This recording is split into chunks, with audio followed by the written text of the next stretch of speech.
II and former fire chief, who was attending the rally with his family. David Dutch and James Koppenhaver were also attending the rally and were also injured in the attack. So let me be clear. This was an attack on our democracy. Americans should be able to attend a political rally and express their political beliefs without fear of violence. And political candidates for our nation's highest office should be confident that their safety will never be compromised for their service. And although we're still learning about the shooter's motive, this attack was a shocking reminder that the threat of political violence is alive and well in our country. By all accounts, this was an inexcusable security and planning failure. And we need to get all of the facts about what happened that day and how we can ensure an attack like this is never allowed to happen again. Today's panel of witnesses leads the men and women who protect our top leaders and are investigating this crime. And I want to thank them both for being here today, as well as the Secret Service and FBI for a very productive and informative briefing with our committees last week.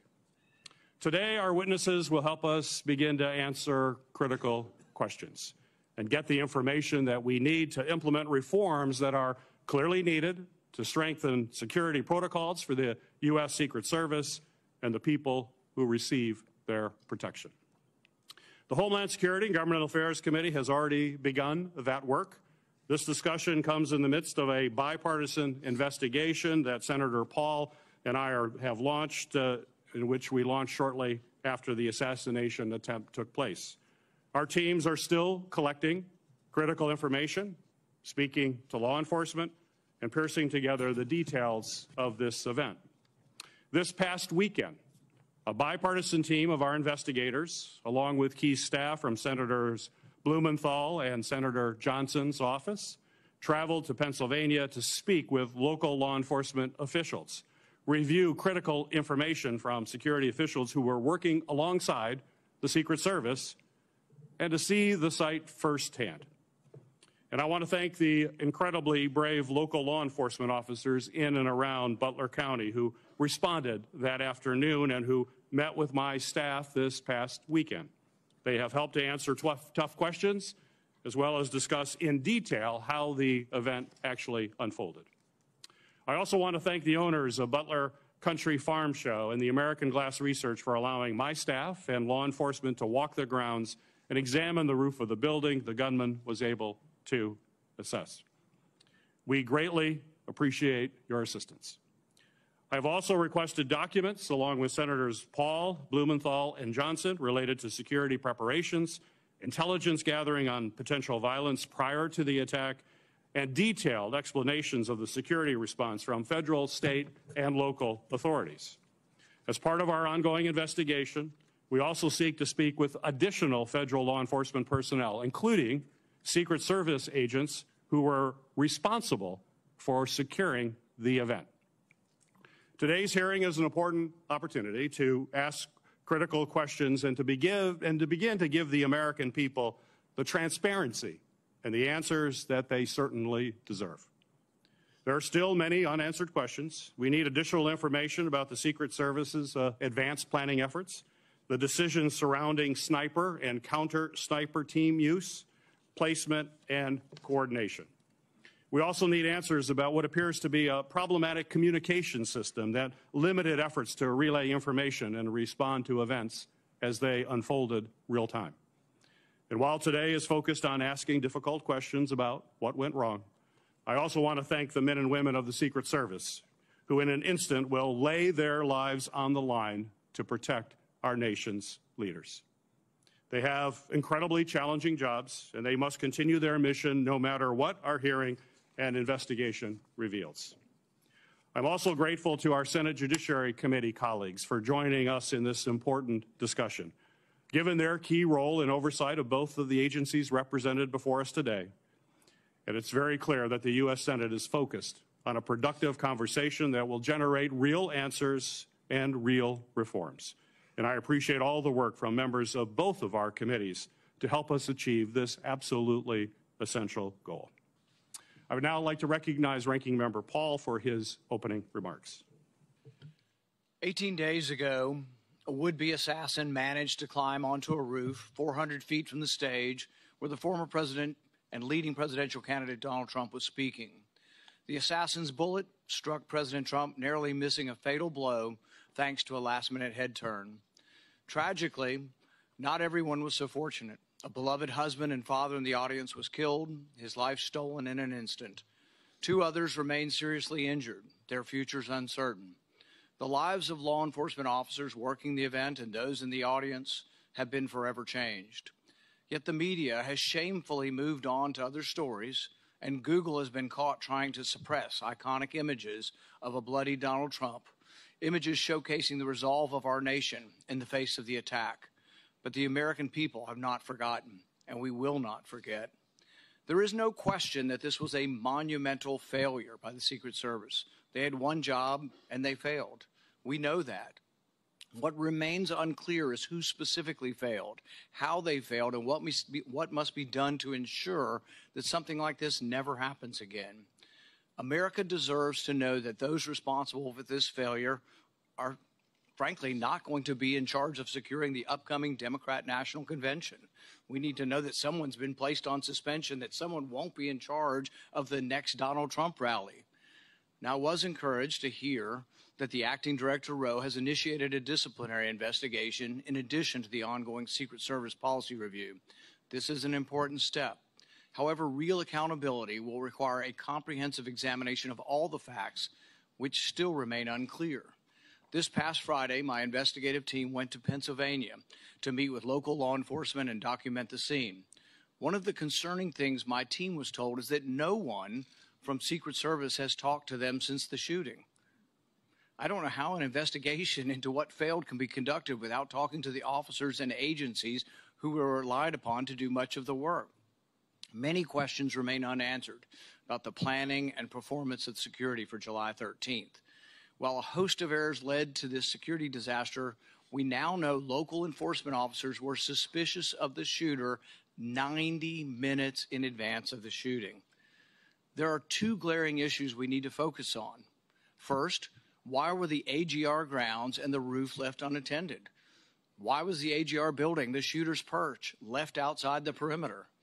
Local law enforcement told my staff that they specifically flagged the vulnerability of the building to the Secret Service and were told that it would be taken care of. Clearly, these vulnerabilities were not addressed. Second, why was Donald Trump allowed to take the stage, and why wasn't he removed from the stage when a suspicious individual was taking increasingly suspicious activities? Over 20 minutes before President Trump began his speech, the Secret Service Command Center had been made aware of an individual with a rangefinder. At least 10 minutes before it was confirmed, the Secret Service's counter-sniper team had been made aware of the suspicious subject and provided a photograph and a detailed description. Why was the event not delayed until the individual was found and checked out? Interviews with local law enforcement paint a different picture in critical places from what we have been told by the Secret Service in other briefings. Now we need to hear from the Secret Service agents responsible for security that day. Our committee has formally requested interviews with those agents, but we have not yet been allowed to speak to them. I expect Director Rowe today to tell us when we will be allowed to talk to these people. Finally, let me close with this. Mistakes, grave mistakes were made on July 13th, but that does not take away from the bravery of dozens of federal, state, and local officers that day. We are grateful for their sacrifices and professionalism. They deserve the truth now also. It is our duty and our utmost responsibility to ensure that we learn from this failure and hold those responsible accountable. I would now like to recognize Chairman Durbin of the Senate Judiciary Committee for his opening remarks. Thank you, Senator Peters. This is a rare joint meeting of the 2 committees, but we have matching jurisdiction, and I think it's the most efficient way to get to the truth. So thank you for letting us join you today. We've all seen the movies. We've read the books. The international assassin with sophisticated technology, elaborate plans, well-honed skills, sets out to kill a leading political figure in the United States. But how does that match the reality of what happened in Butler, Pennsylvania, when a 20-year-old introverted college student outsmarted one of the most sophisticated American law enforcement agencies in history, came within an inch of killing a former president of the United States. That's why we gather today to ask these hard questions. There's more to this story and other aspects that we ought to consider as well. We cannot lose sight of the factor that contributed to the violence on July 13th: widespread, easy access to AR-15 military-style rifles. While we rely on the Secret Service to protect elected officials, we must acknowledge the unique challenges they face in light of the proliferation of weapons of war on our street. Pennsylvania, like many states, allows individuals to openly carry a loaded rifle without a permit. To make matters worse, assault rifles can easily be purchased from unlicensed dealers without a background check because of dangerous loopholes in our gun laws. This same kind of firearm has been used to carry out mass shootings in Newtown, Uvalde, Las Vegas, and Highland Park, Illinois, killing dozens of children and adults and injuring many more. Looking across this dais, I recognize we have our differences on many issues. But when it comes to the protection of the president and presidential candidates, we should stand united. We know that protecting our elected officials is essential to a functioning democracy. I hope this hearing can be an example of how we will work together on a bipartisan basis to not only understand this shocking event, but to ensure it never happens again. We must do this without the incendiary language and conspiracy mongering that too often dominates our political discourse today. Ongoing investigations by the Secret Service and the FBI are critical, but Congress, the victims' families, and the American people deserve transparency and accountability now. I'll now turn to my partner on the Judiciary Committee, Ranking Member Lindsey Graham. Thank you, Mr. Chairman. Several of us from the military have a military background. If this happened in the military, a lot of people would be fired. And if a lot of people are not fired, the system failed yet again. Having said that, the people who are brave and jumped on the stage to protect the president need to be applauded. We need to learn what happened, make corrective action, but somebody's got to be fired. Nothing's going to change until somebody loses their job. Thank you. It's the practice of the Homeland Security and Governmental Affairs Committee to swear in witnesses. So if our two witnesses could please stand and raise your right hand. Do you swear that the testimony you will give before this committee will be the truth, the whole truth, and nothing but the truth, so help you God? Thank you. You may be seated. Our first witness is Ronald Rove, Jr. Mr. Rove is currently the Acting Director of the United States Secret Service. Prior to this role, Acting Director Rove was the 23rd Deputy Director of the Secret Service. He has had a distinguished 25-year career in the Secret Service, from coordinating major security operations to collaborating with other government and law enforcement agencies. Additionally, he has served as the Chief of Staff to the Director, as Deputy Assistant Director for the Office of Protective Operations, and as Deputy Assistant Director for the Office of Intergovernmental and Legislative Affairs. Mr. Director, thank you for appearing before this committee today. You are now recognized for your opening statement. Good morning, Chairman Peters, Chairman Durbin, Ranking Member Paul, Ranking Member Graham, and distinguished members of the committees. Thank you for the opportunity to appear before you today. A critical part of the Secret Service mission is protecting our nation's current and former government leaders. The attempted assassination of former President Donald J. Trump on Saturday, July 13th, 2024, in Butler, Pennsylvania, was a failure on multiple levels. I join you and all Americans in condemning the horrific assault on former President Trump, Corey Comparator, James Copenhaver, and David Dutch. And I extend my deepest sympathies to the Comparator family and my sincere wishes for Mr. Copenhaver and Mr. Dutch's continued recovery. Before I begin, though, I want to commend the heroic actions of the men and women of the United States Secret Service on July 13th. Our special agents shielded the former president with their bodies while shots were still being fired, selflessly, willing to make the ultimate sacrifice without hesitation. I am extremely proud of these actions and those taken by the counter-sniper team to neutralize the threat that prevented further loss of life. And I applaud the actions of our tactical teams that responded so quickly. I would also like to express my gratitude to our federal, state, and local partners. We rely on these critical relationships, which have developed over decades of daily collaboration to secure protective events and conduct criminal investigations. As you're aware, there are multiple ongoing investigations of the attack and the security failures that occurred that day. I pledge my full support to those inquiries so the Secret Service, your committees, and the American people have a thorough and complete understanding of what happened leading up to and during July 13th. I will not wait for the results of those findings to assess where we failed that day. I have taken and will continue to take immediate steps to ensure we do not repeat those failures. Since my appointment as the acting director 1 week ago, I identified gaps in our security on July 13th and have implemented corrective actions. One of my first actions as acting director was traveling to the Butler Farm Show site to better understand how our protection failed. I went to the roof of the AGR building where the assailant fired shots, and I laid in a prone position to evaluate his line of sight. What I saw made me ashamed. As a career law enforcement officer and a 25-year veteran with the Secret Service, I cannot defend why that roof was not better secured. To prevent similar lapses from occurring in the future, I directed our personnel to ensure every event site security plan is thoroughly vetted by multiple experienced supervisors before it is implemented. It is clear to me that other protective enhancements could have strengthened our security at the Butler event. As such, I have directed the expanded use of unmanned aerial systems at protective sites to help detect threats on roofs and other elevated threats. I've also directed resources to facilitate our protective site communications, particularly our communications with our state and local partners.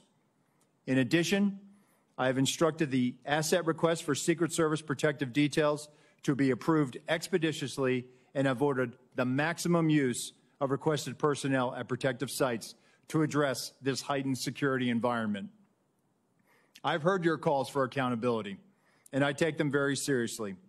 And given the magnitude of this failure, the Secret Service's Office of Professional Responsibility is reviewing the actions and decision-making of Secret Service personnel in the lead-up to and on the day of the attack. If this investigation reveals that Secret Service employees violated agency protocols, those employees will be held accountable to our disciplinary process.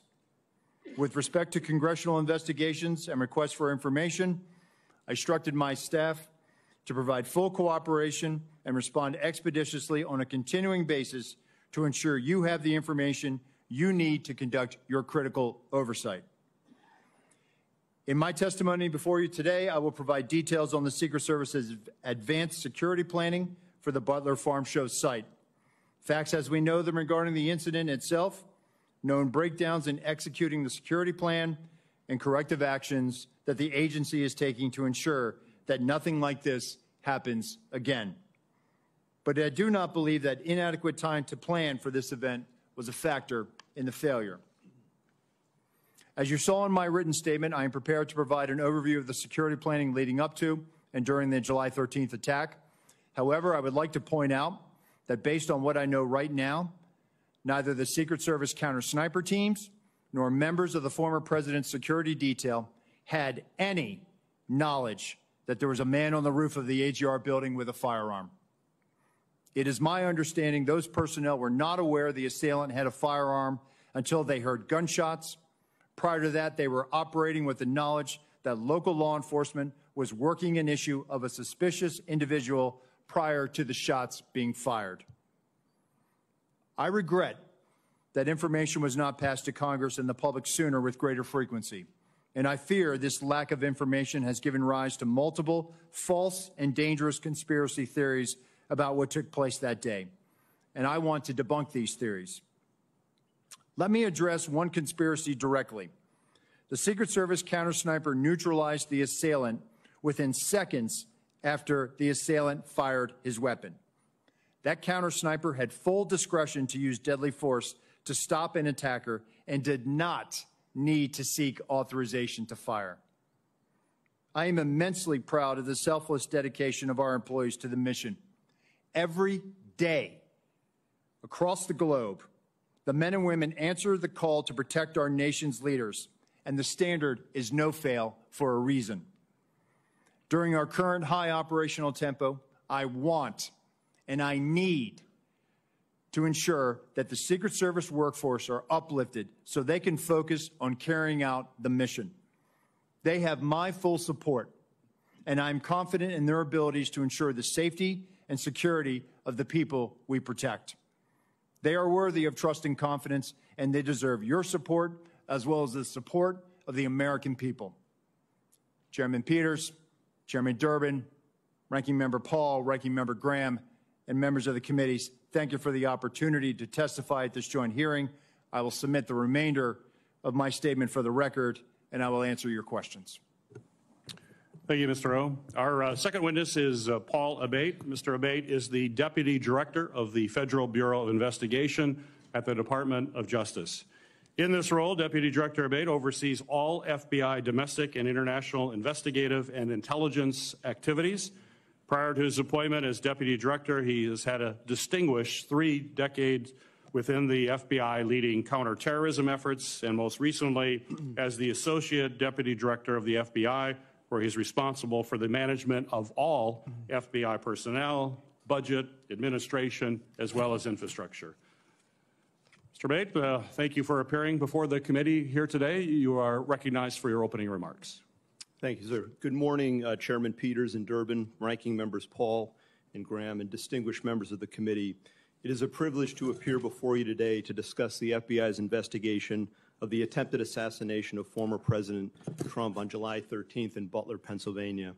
Before going further, I want to again offer my and our condolences to the victims of this heinous attack, to the family and loved ones of heroic firefighter and father Corey Comparator, to Mr. Dutch, to Mr. Koppenhaver, who continue to recover, and to former President Trump, who was also struck by a bullet fired from the shooter's rifle. Our thoughts and prayers are with each of them and their families and loved ones. Within minutes of the attack, the FBI field office in Pittsburgh, Pennsylvania, received notification of the assassination attempt and responded to the scene immediately with a surge of resources, quickly moving forward on the investigation. From the outset, the FBI has been investigating this attack as an assassination attempt and an act of domestic terrorism. Our team continues to conduct a full, thorough, and objective investigation and will continue to follow all leads and avenues of investigation to logical conclusion, leaving no stone unturned.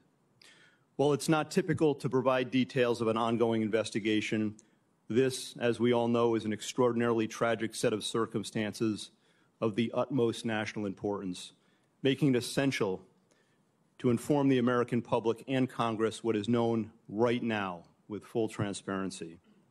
The investigation remains focused, of course, on determining motive, identifying any potential co-conspirators or others with knowledge of the attack, and building out a timeline of shooter Thomas Crook's actions in advance of and during the attack. Thus far, though absolutely nothing has been ruled out, the investigation has not identified a motive, nor any co-conspirators or others with advanced knowledge. To date, the FBI team has conducted more than 460 interviews, executed search warrants, including at the shooter's residence, and seized electronic media to include phones, laptops, hard drives, and thumb drives. Legal process has been issued to dozens of companies, and we've received more than 2,000 tips from the public. The full resources of the FBI have been brought to bear in furtherance of the investigation. Agents, analysts, professional staff, experts. I've personally visited the site of this horrific attack and seen firsthand the work of FBI Pittsburgh and our partners on the front line, and want to thank all involved for their ongoing and tireless efforts to get the answers that we need and to deliver justice. Specialized resources deployed included evidence response teams, victim services specialists, laboratory and operational technology division resources to process physical and digital evidence, a shooting reconstruction team. Additionally, our explosive experts have analyzed the 3 IEDs recovered, 2 from the shooter's vehicle, 1 from the family residence. And our behavioral analysis unit, importantly, is helping to build a profile of the shooter to include his mental state. Next, I want to provide a brief highlighted overview of the timeline that has been established to date through witness interviews and other information. Again, this is our understanding at present and is subject to change and further refinement as more facts are collected. On July 3rd, the rally in Butler, Pennsylvania was announced. On July 6th, the shooter registered to attend the rally and performed a search for, quote, how far was Oswald from Kennedy? On July 7th, the shooter traveled from his home to the Butler Farm Show grounds and remained there for approximately 20 minutes. We assess this shows advanced planning and reconnaissance on his part. On July 12th, the shooter traveled from his home to the Clairton Sportsman Club, where he practiced shooting. On the morning of July 13th, at approximately 10 a.m., the shooter returned to the farm show grounds and remained there for about 70 minutes before returning home again. At approximately 1:30 p.m., while at the residence, the shooter's father gave him a rifle for the purpose, he believed, of going back to the Sportsman Club.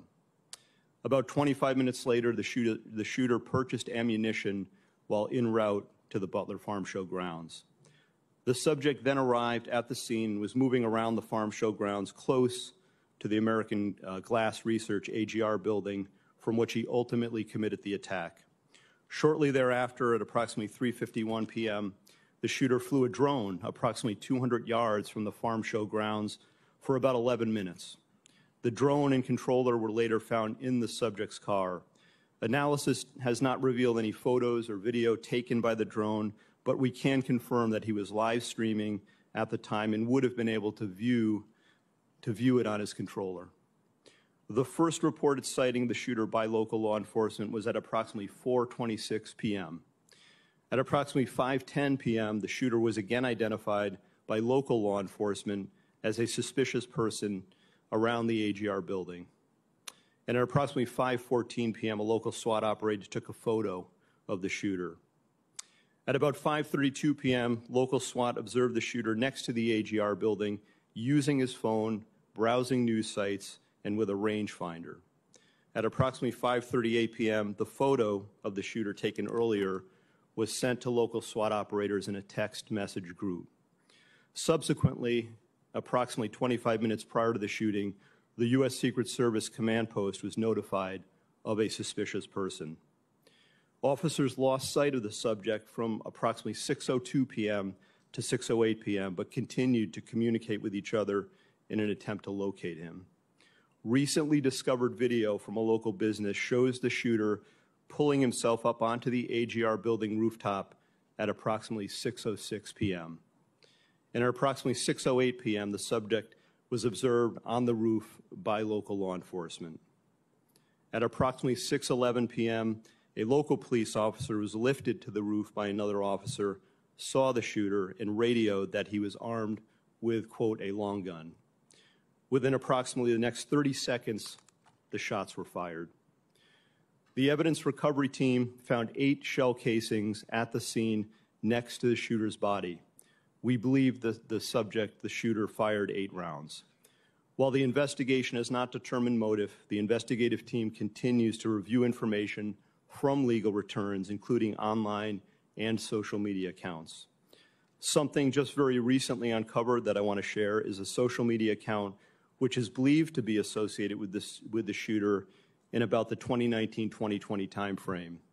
There were over 700 comments posted from this account.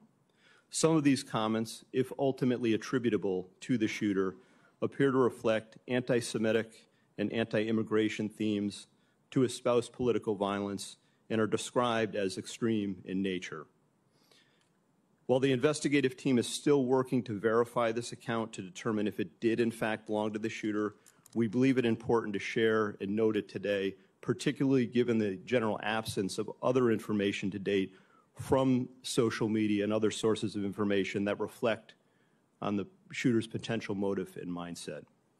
These are the facts, in part, that the investigation has revealed to date. While the shooter is dead, our work is very much ongoing and urgent. Thank you, and I look forward to answering any and all questions. Thank you, Mr. Abate. We'll now proceed. Chairman Durbin and Ranking Member Graham will ask the first two questions. I will then ask question Ranking Member Paul, and then after that we will alternate between members of the judiciary, recognized by Chairman Durbin, and members of the Homeland Security Committee, recognized by me. With that, Senator Durbin, you're recognized for your questions. Thank you, Senator Peters. I would like to begin by making a statement. It's not in the form of a question, and you'll understand why when I say it. In 20 days, we're going to start the Democratic National Convention in Chicago. I have been briefed by the law enforcement agencies plans for security for that event. Tens of thousands of people will be there, including some of the highest-ranking politicians in the United States. I trust that both of your agencies can answer in the affirmative if I ask you whether you're actively engaged in working with the development of security plan, taking into consideration the lessons of July 13th. Senator, that is 100% yes from the Secret Service. Yes, from the FBI as well, sir. We've been working on this for well over a year in preparation. I'm not going to ask for details for obvious reasons, but I do want to ask a question about the Secret Service staffing. Congress has nearly doubled the budget for the Secret Service over the last 10 years, from $1.8 billion in fiscal year 2014 to $3 billion in fiscal year 2024. Despite this large increase in funding, the number of agents in protective operations has fallen from 4,027 to 3,671 during that same time period, an approximate 9% reduction.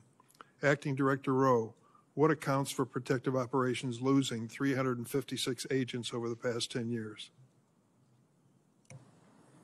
So, Senator,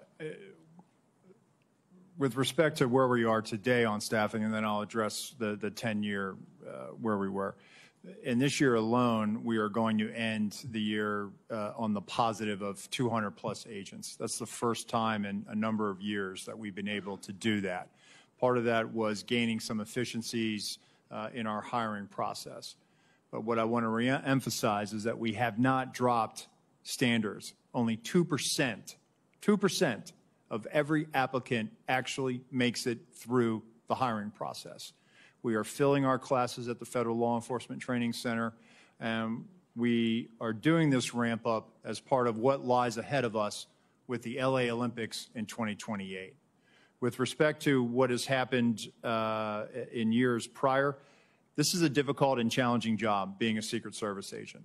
Living your life by somebody else's schedule, constantly away from your family, constantly having to meet increased operational and investigative demands, which we gladly do. But it's not for everyone. And I think there are times where people have to make tough choices and they decide to leave the agency. But that doesn't mean that they were any less of an agent or that they weren't committed to the mission, because we are all committed to being patriots and serving our country and protecting our nation's highest leaders. I think there was a variety of factors. Some of it was the pandemic. Some of it was the economy or other opportunities. We have people that are very skilled in cyber that often leave the job. Some of the protective skills that they acquire are also in demand in the private sector. But some of the mechanisms that we've put in place just in the last year is also retaining our workforce. And that's what we are focused on right now. The Government Accountability Office has determined that restaffing from these losses have been slowed due to a number of factors, including the years-long background checks for prospective agents and the assignments agents must work through before being assigned to protection. Given these constraints, what steps have you taken to improve recruitment? So we're actually putting out targeted recruitment opportunities. So we've just recently put it out for within our uniform division for our counter sniper unit, our hazardous agent medical emergency response unit, our counter assault team on the special agent side. So we're actually trying to gather the best and the brightest. And I will tell you that we are having great success with a lot of these vacancies. But what I want to reiterate is that, for example, on the counter assault vacancy, we had 700 applicants that applied for this. really what we will glean after they make it through the process, and they have to be able to hold a top secret SCI clearance, will be, if we realize 15 out of that tranche, that's a 2% pass rate. So it is very competitive, and we are trying to make sure that we are getting the best and the brightest without dropping standards. One last question for either one of you. What is the purpose of a rangefinder? And once this assassin was identified as using a rangefinder, wasn't that proof positive that he was a dangerous individual? So I'll say, Senator, that obviously somebody is trying to determine where they are in proximity to a location, a fixed location. I'll defer to my colleague here, but I believe it was a recreation or sports related. I thought I had read that it was a golf range finder. Nonetheless, it still would have provided him the ability to provide the distance that he was away from his intended target. Wasn't that enough? As far as raising suspicion? Yes. I think he was identified as being suspicious by local law enforcement. And nothing happened? Well, I know that local law enforcement was attempting to locate him. Thank you, Mr. Chairman. Thank you, Member Graham. Thank you. Let's go back to the resources. Do you need more money? Senator, listen, there isn't a single branch or a single agency in the executive branch that that needs more money. Everyone would take more resources. We've had a great relationship with the Department of Homeland Security, the Office of Management and Budget. Do you feel constrained to ask for more resources by anybody? No, sir, we don't. And actually, we have a great relationship with our appropriators and obviously the authorizing committees, and they have always looked out for the Secret Service. So I would encourage you to think big when it comes to resourcing the department in light of what happened here. At the time of the shooting, the Iranians were threatening high-level American officials, including President Trump, right? Senator, it's widely known. Right, FBI? Yes, Senator. That's 100% Did that correct. factor into the security footprint? So, Senator, what I will say is that it is widely known that the Iranians do not like us. I would refer you to the National Security. Well, it's not that they don't like us. They threaten to kill certain people, and they named them. Correct, sir. But I can't publicly It's comment. not like, I hate America. I'm going to kill these 3 guys. Right. I cannot publicly comment, sir, on... Well, they publicly comment on it. I mean, it's not But, what Senator, what I'm trying to say is I cannot publicly comment on what Fair enough. intelligence, but I can assure you that we do a threat-based protective model. I'd like to have that model provided to the committee. Could you do that? Yes, sir. Could you also give us the protocols that are in place to secure a site like this? Yes, sir. Okay, thank you. One, the protective detail around President Trump, I know them all very well. They're brave men and women. And these questions is not to belittle anybody. They're trying to find out how the system fails so badly. You say you're not reluctant to ask for more money. What do we need to do to make it easier to hire people without lowering our standards? I mean, I know it's a hard job. Can we do anything to help you? So I think we're willing to take that back, sir. I think we're working on our time to hire. Well, if you had more people, you'd have more time off.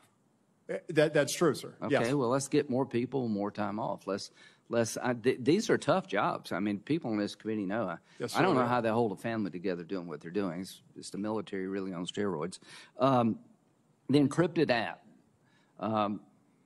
Paul, can you tell us about these apps? Have they been broken into? The guy had some apps that were encrypted.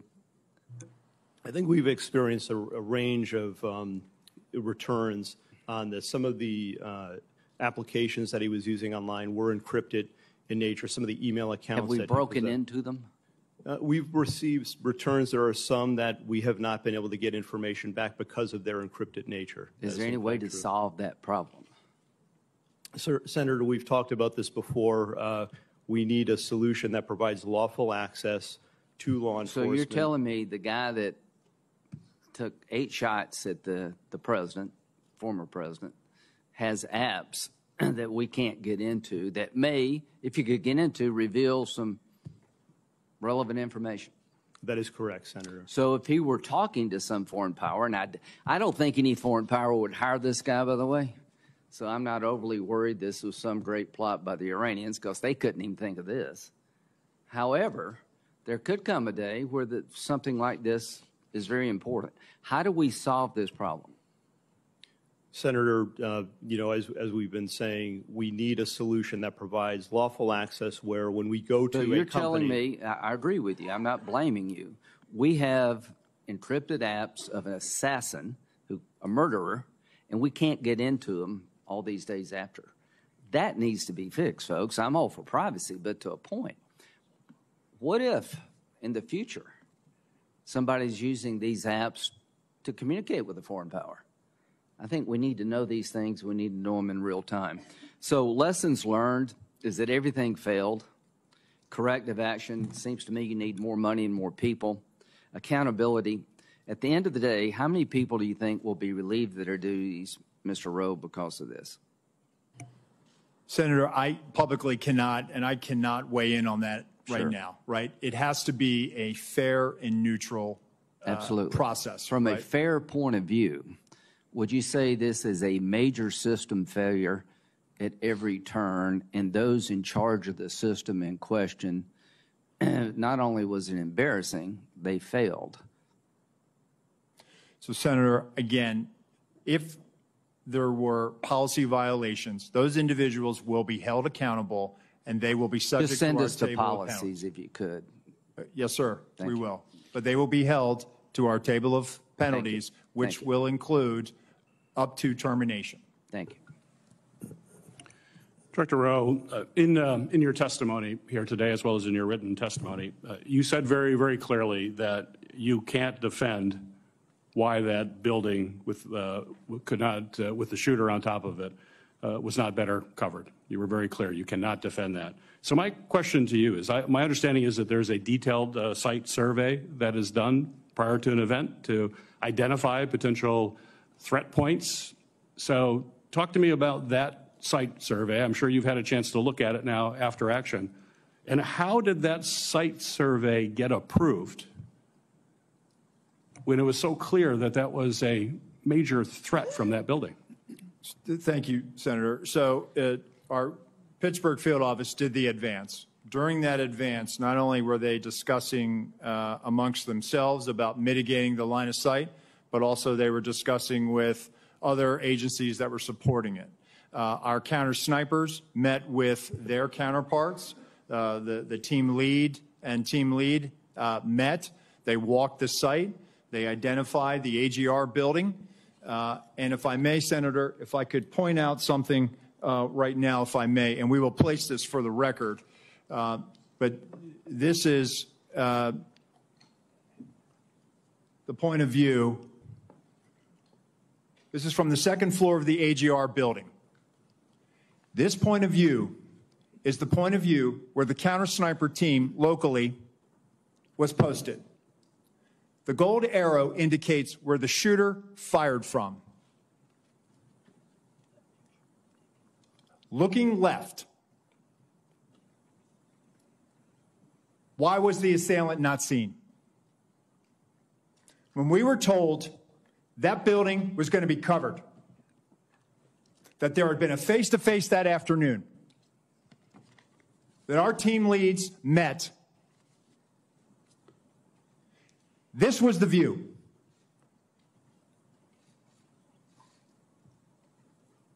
Let me show you another view, Senator. B.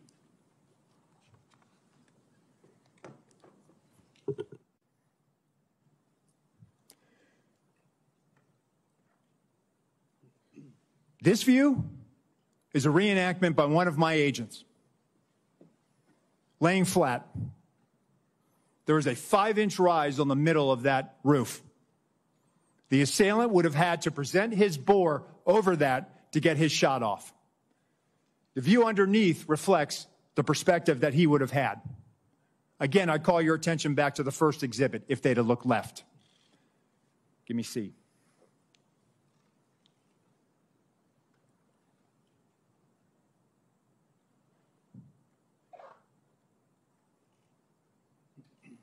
This is what our counter sniper team saw. Shooter, no elbows. You barely make out the crown of his head. Below it, the assailant up prone. And let me just tell you, our counter sniper, this individual, I know him. I consider him a friend. He has covered me operationally in conflict zones. And when I did my time on the president's detail, he exemplifies the courage, the skill, and the ability to respond under great stress in such short time to neutralize the threat and prevent further loss of life.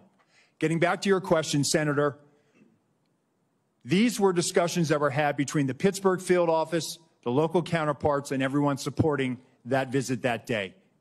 And that's why when I laid in that position, I could not, and I will not, and I cannot understand why there was not better coverage, or at least somebody looking at that roof line when that's where they were posted.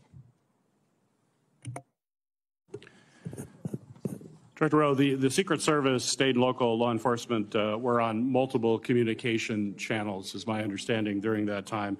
And as a result, local law enforcement was only able to call in to a state command center that was then relayed from the Secret Service. This seemed to be a recurring issue in emergency situations that we're finding with the federal government, that there's not a seamless way to communicate, particularly if you're relying on local law enforcement to deal with what was clearly a major vulnerability. Local law enforcement in Butler told my staff that they had no way of communicating directly with the Secret Service. And if I listened to Mr. Bates saying there was about 30 seconds between when the local law enforcement reported that there was a man on the roof with a gun, 30 seconds, if it's communicated directly to a counter sniper team, would that be enough time to react prior to the firing of those shots? Senator, if we'd had that information, they would have been able to address it more quickly. It appears that that information was stuck or siloed in that state and local channel. I will tell you, though, that there were our tactical elements did have, not only did they have embeds from Butler County ESU with them, but they also had radios on the tactical net. It is troubling to me that we did not get that information as quickly as we should have. We didn't know that there was this incident going on, and the only thing we had was that locals were working an issue at the 3 o'clock, which would have been the former president's right-hand side, which is where the shot came. Nothing about man on the roof, nothing about man with a gun. None of that information ever made it over our net. So that will change? Yes, sir. We are working right now to figure out the interoperability and also make sure that we do have access to those channels, whether through a counterpart system or some other means. Very good. Ranking Member Paul, you're recognized for your questions. Director Rowe, I'm encouraged by your attitude and what you brought here today, what you've talked about as far as immediate changes that you've made, and I hope you'll follow through with that.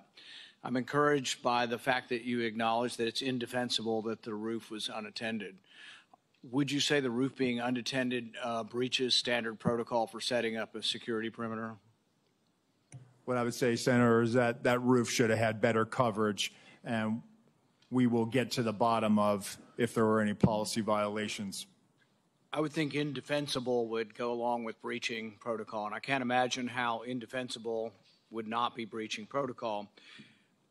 What I would caution, though, is that I sense, and you're the Secret Service, and these people are your friends, and they are heroic people who do good things, that we can't let our friendships blind us from responsibility. So someone's in charge of the security at the zone. Would the Secret Service be in charge of the entire operation, and they work with law enforcement, but they're in charge? The person in charge of the entire operation is the Secret Service, not the local police. You're correct, sir. This is a failure of the Secret Service. So that's what I mean. And look, I don't wish anybody harm. I appreciate the bravery of the Capitol Hill police. I was at the shooting at the ball field. I've heard 100 shots coming my way. Fortunately, none came to me. But I appreciate the bravery of all the people who protect us. But there's also the idea that there are certain mistakes that don't make you a bad person, but they're just inexcusable, that if you made that mistake. So for example, let's say you determine, well, local police should have been on there and they told us, and local police says, no, they didn't tell us to do it. And it's a he said, she said. Still, ultimately, the agent in charge should be walking the grounds and say, there's a roof 100 yards away from the stadium with a clear sight. Someone's got to be on the roof. Local police, I told you to get on the roof. Get on the roof. Or you put the Secret Service. So ultimately, the buck doesn't pass along to somebody. Whoever's in charge is in charge. But really, I think it would be helpful to all of us. I know the process has to be meted out, but there needs to also be a process for protecting the next Trump rally. The fact that whoever was in charge in Butler next week is not in charge of a rally in Las Vegas.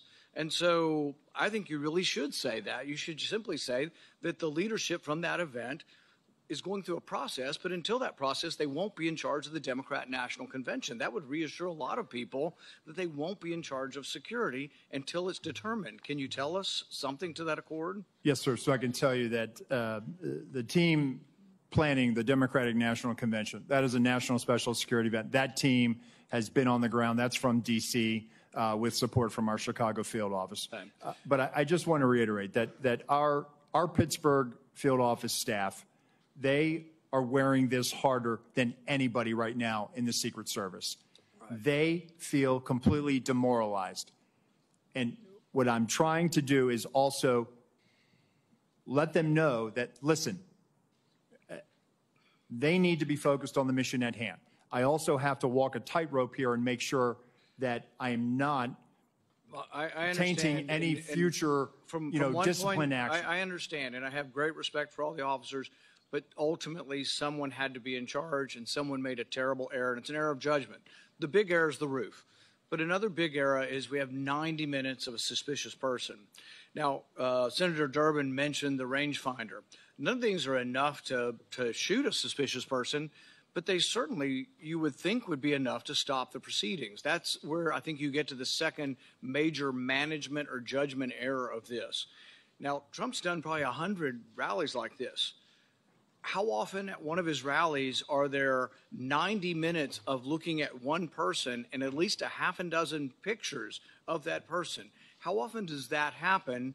And is it against protocol to let a proceeding go on when you've got a suspicious person, 90 minutes worth of people talking about this person, and we don't stop the proceeding?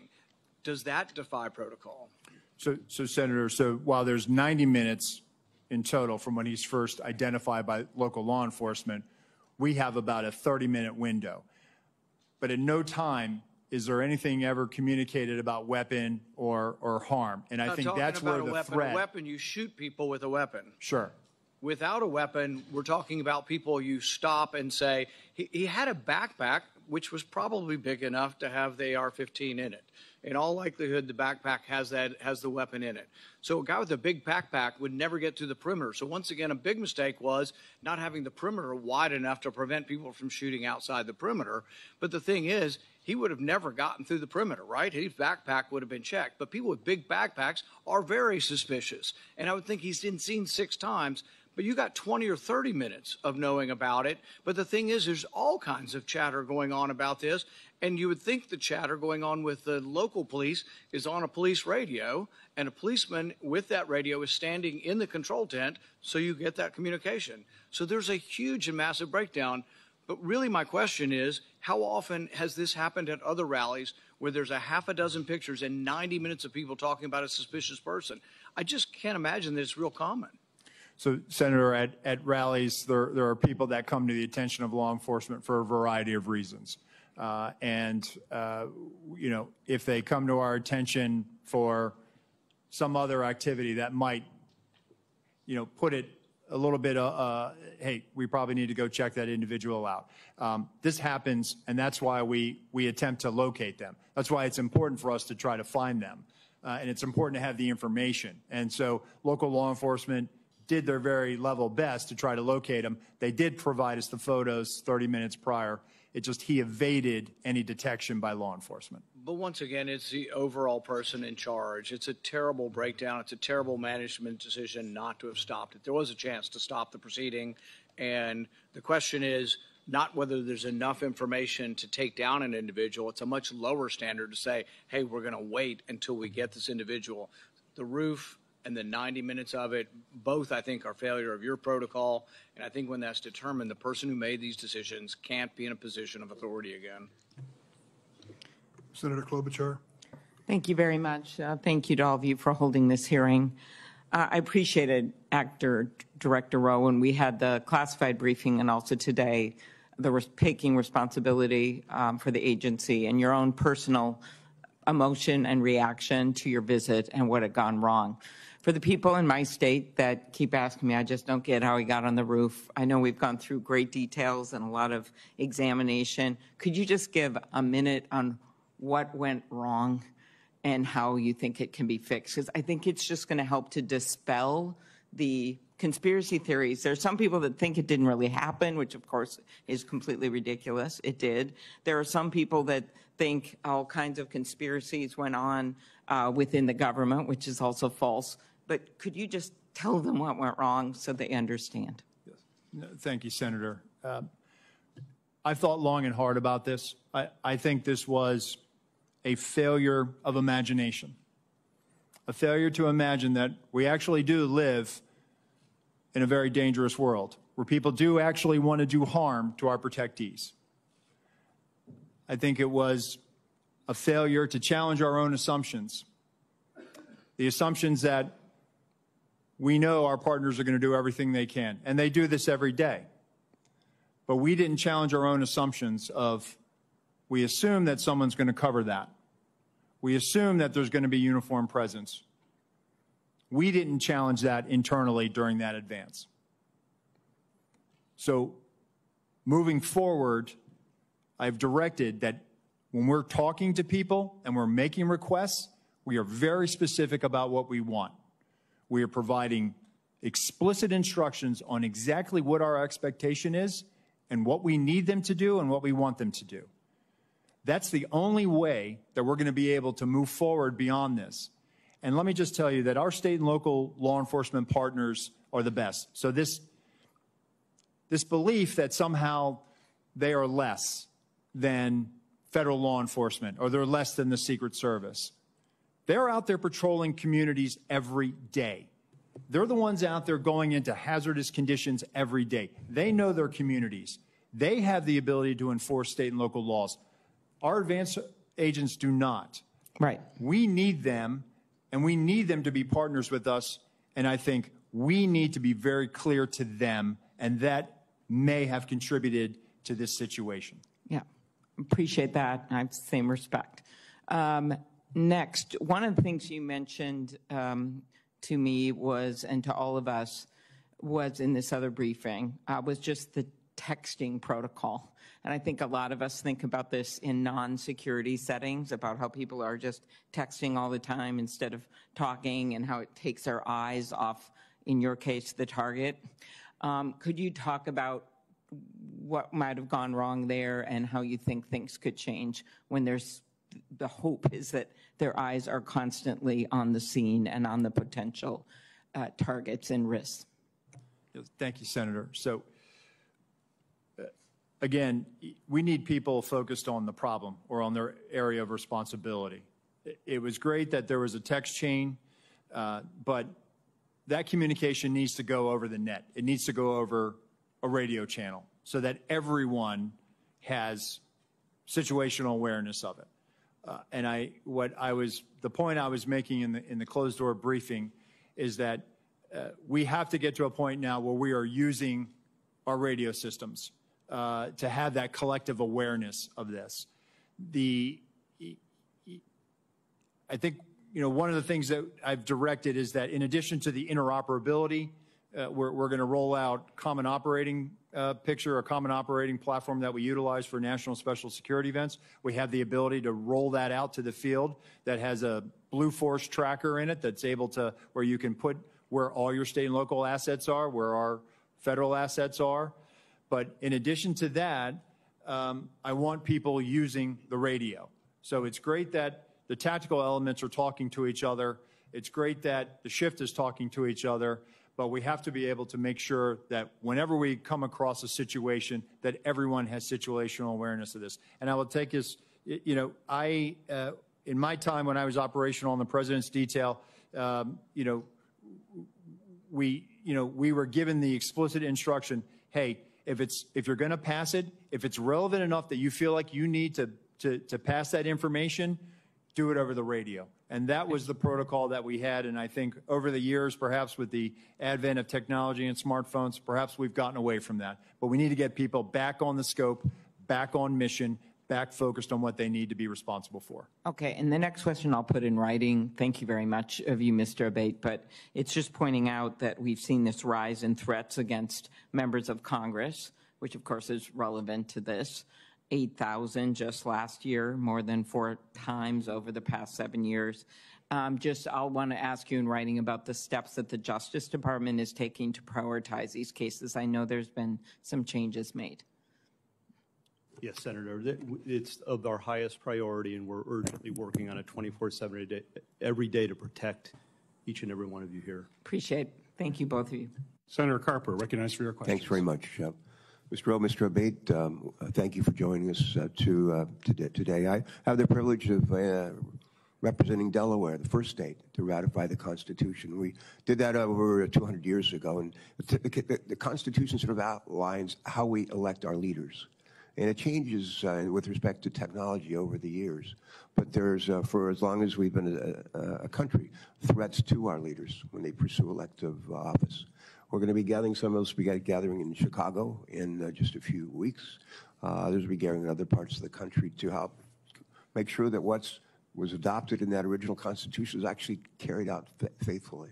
And it's just incredibly important that those who aspire to elective office and those who take on those challenges are protected, and their families are protected, as well as those who surround them. I share with my colleagues my prayers for those who have been killed or injured on July 13th. We're grateful that one of our presidential candidates is okay.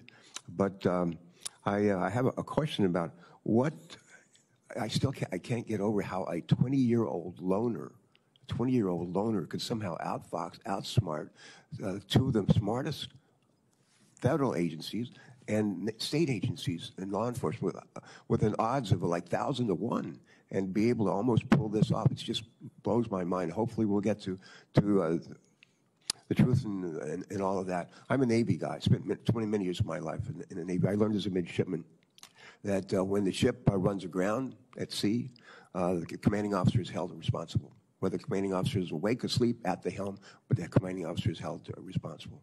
And I think we have to make, at the end of the day, I'm not interested in a blame game, but I'm sure interested in finding out who was responsible and making sure that they account for their responsibility. My question is, what policies are currently in place to facilitate real-time information sharing between the Secret Service and local law enforcement during an event? And what changes to information sharing practices will the Secret Service make in light of the apparent breakdown in communications on July 13th? Thank you for that question, Senator. So we're looking at our procedures. We rely on a counterpart system. And the radio interoperability it's a complex challenge. It's not just about being able to find whatever frequency our local counterparts are on and then just piping it in. There's some technical challenges that have to be there. So to alleviate that, we've always relied on a security room where we have representatives from the local agencies. Those individuals are there to, one, bring their own radio and then relay relevant information that would impact our security plan. I think what I'm looking at, and again, what I'm in looking at this situation is there was a unified command post, and we had our security room, and we had communications that day at the Butler Farm site were challenging. Not just challenging for the Secret Service, but for challenging for locals. There were some cellular issues. There were radio issues. And you saw that with the testimony from the colonel from Pennsylvania State Police last week in the House. So I think as I'm thinking about this, I think we need to consider what is our model moving forward. And I think we need to be where the greatest amount of partners are when that information is being discussed. The other thing that I'm looking at is we need to also make sure that we have redundancies as far as cellular on the ground or additional repeaters. And so I've directed our Chief Information Officer to do that, and we are rolling assets out now supporting campaign sites. Thank you. Thank you for that. Mr. Bay, quick question. Based on the initial information you've gathered from the investigation, do you believe there were any actions taken by the shooter in the weeks, days, or hours leading up to the shooting that should have caused alarm and grabbed the attention of law enforcement? He did not have any interactions with law enforcement leading up to this, Senator. We haven't found anything yet that would have alerted law enforcement or FBI or Secret Service to his intention activities in advance of this event. I will note, however, to your prior question, that we do have a very strong relationship, an integrated relationship between FBI and Secret Service and every other federal, state, local agency you can imagine.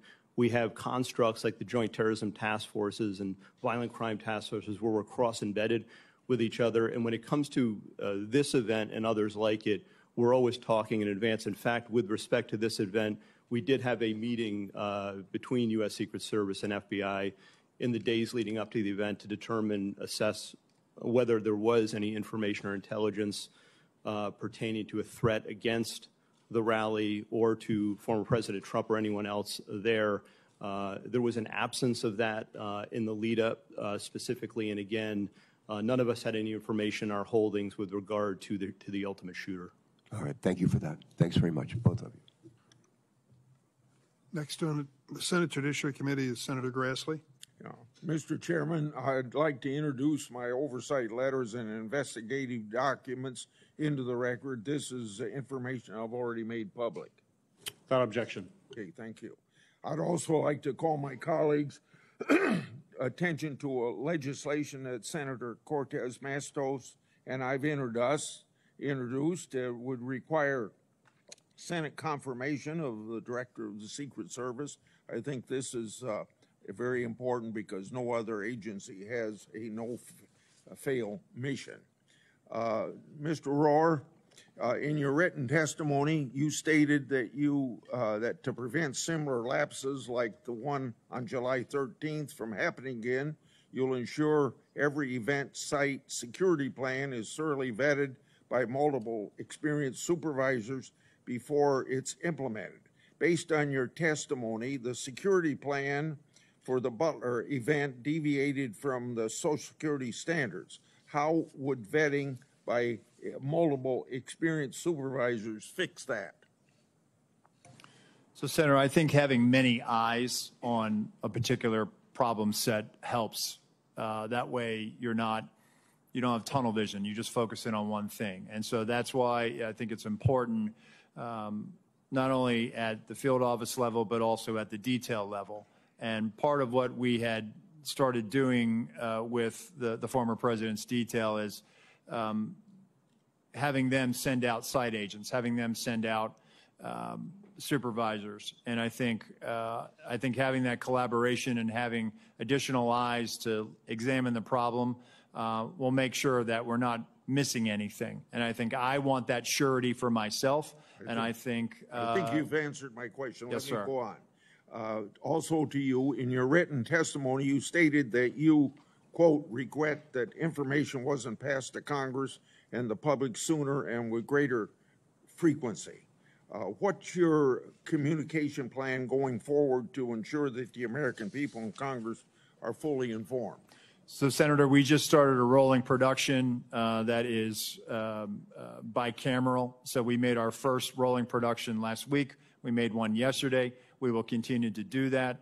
And my view is that sunshine is the best disinfectant, and we intend to provide information to Congress as it carries out its oversight function. Okay. Also to you, I made public documents that show Secret Service deployed a counter unmanned aerial system operator On July the 13th, according to the Secret Service, the drone system was supposed to be operational at 3 p.m. that day.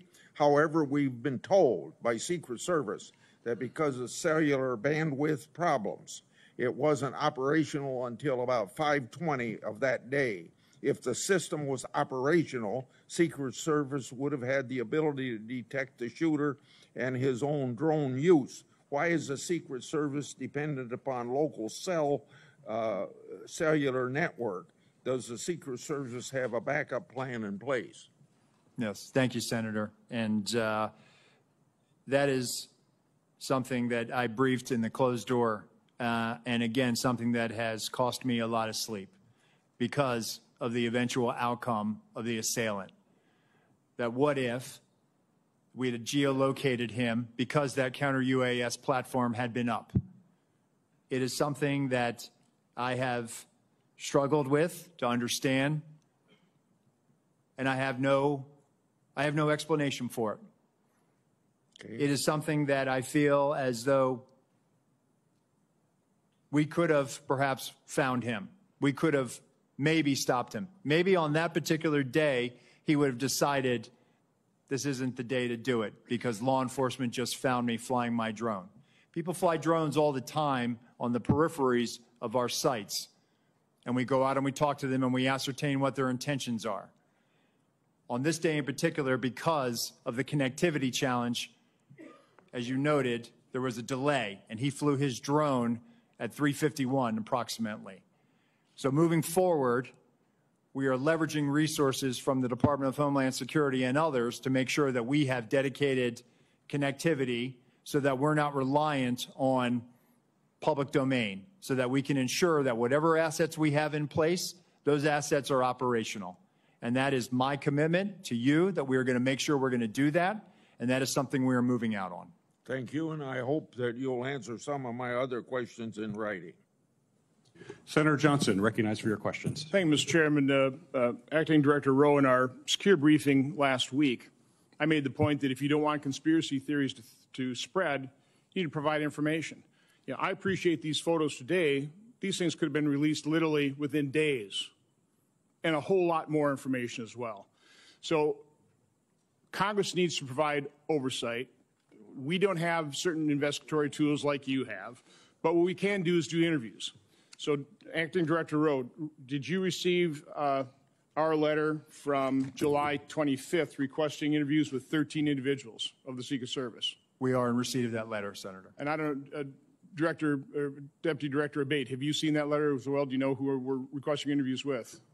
Senator, I have not seen the letter. Do you know whether those individuals submitted to interviews with the FBI, Acting Director Rowe? We're in the process. Those employees are being interviewed if they have not already been interviewed, sir. Are those interviews being transcribed? The FBI interviews, sir? Yes. Well, we have 302s on those.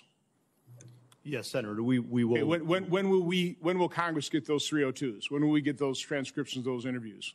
Senator, I'll take that back and we'll get those to you as soon as possible. So, Acting Director Rowe, when will those individuals be made available for Congress, for this committee to interview them? Senator, we'll make them available. How soon? Because memories are short. They can be influenced by events. We need these transcribed interviews as soon as possible. We will get that done, sir. Does the Secret Service use encrypted communications at events? On our radio nets, we do, sir. Are those memorialized? Are those saved? The radio traffic from Butler, we did not have recordings. Do you normally? Not on the road outside of D.C. or outside of a presidential or vice presidential stop. So communications between Secret Service agents will not be available like we've gotten the communications from local law enforcement. I'm sorry, Senator. So we're not going to be able to get those communications. You didn't save them. No, sir. Which is very unfortunate.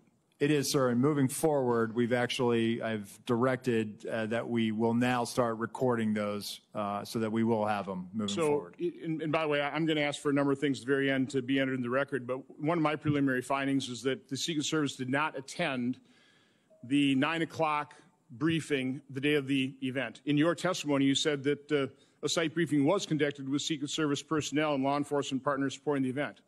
Those both can't be true. So local law enforcement do not believe Secret Service was present at the 9 o'clock briefing, were they?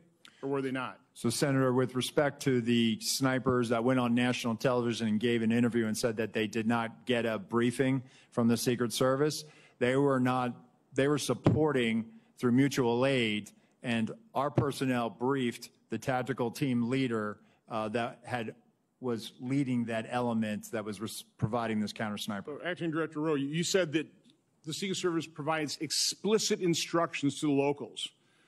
Were explicit instructions provided to cover the roof of the AGR building and locals just not follow it, or were those explicit instructions not provided? It's my understanding what was communicated is that the locals had a plan and that they had been there before. So an awful lot of the chatter on social media has to do with is there partisanship in the Secret Service, providing coverage for some individuals and none for others, about Secret Service coverage or additional coverage enhancements being denied. Was there ever requested additional coverage for Mar-a-Lago? Senator, we have provided additional resources to the Mar-a-Lago residents. Was coverage asked for and denied ever? I'll have to research that, Senator, but I'm happy to tell you we have made significant investments since the former president has left office.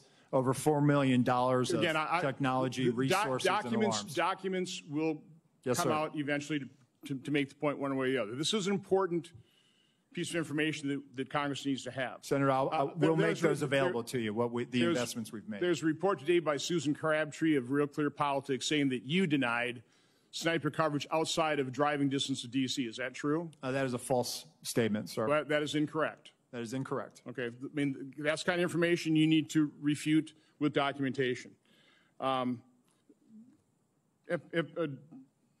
Deputy Director Abate, you said this is an assassination attempt and domestic terrorism.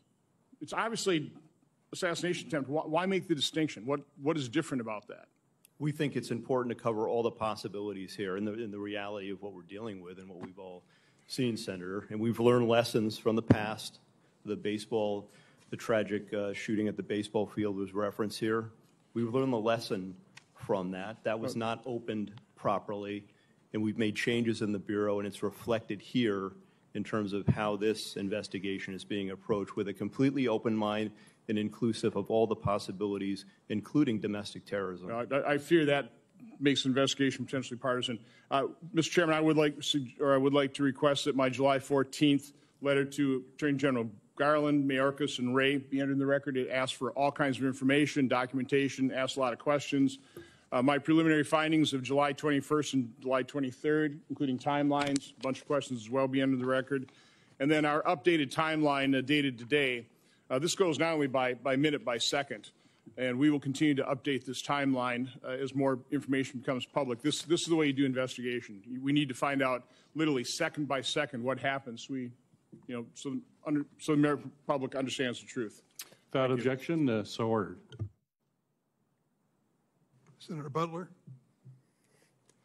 Thank you, Mr. Chairman. Thank you to both of our chairmen and ranking members for holding this incredibly important hearing critically for the American people to understand the safety and security that is being provided to our national leaders. Thank you both for being here and for, again, answering the hard questions. This is a time of, I think, heightened attention, deservedly so, not only for our national leaders, but for the teacher who decides that they're going to go and participate in their democracy, or the firefighter who wants to hear the voice and vision of the potential next leader of this country. My thoughts and prayers really are with those Pennsylvania families who have lost loved ones or have been critically injured.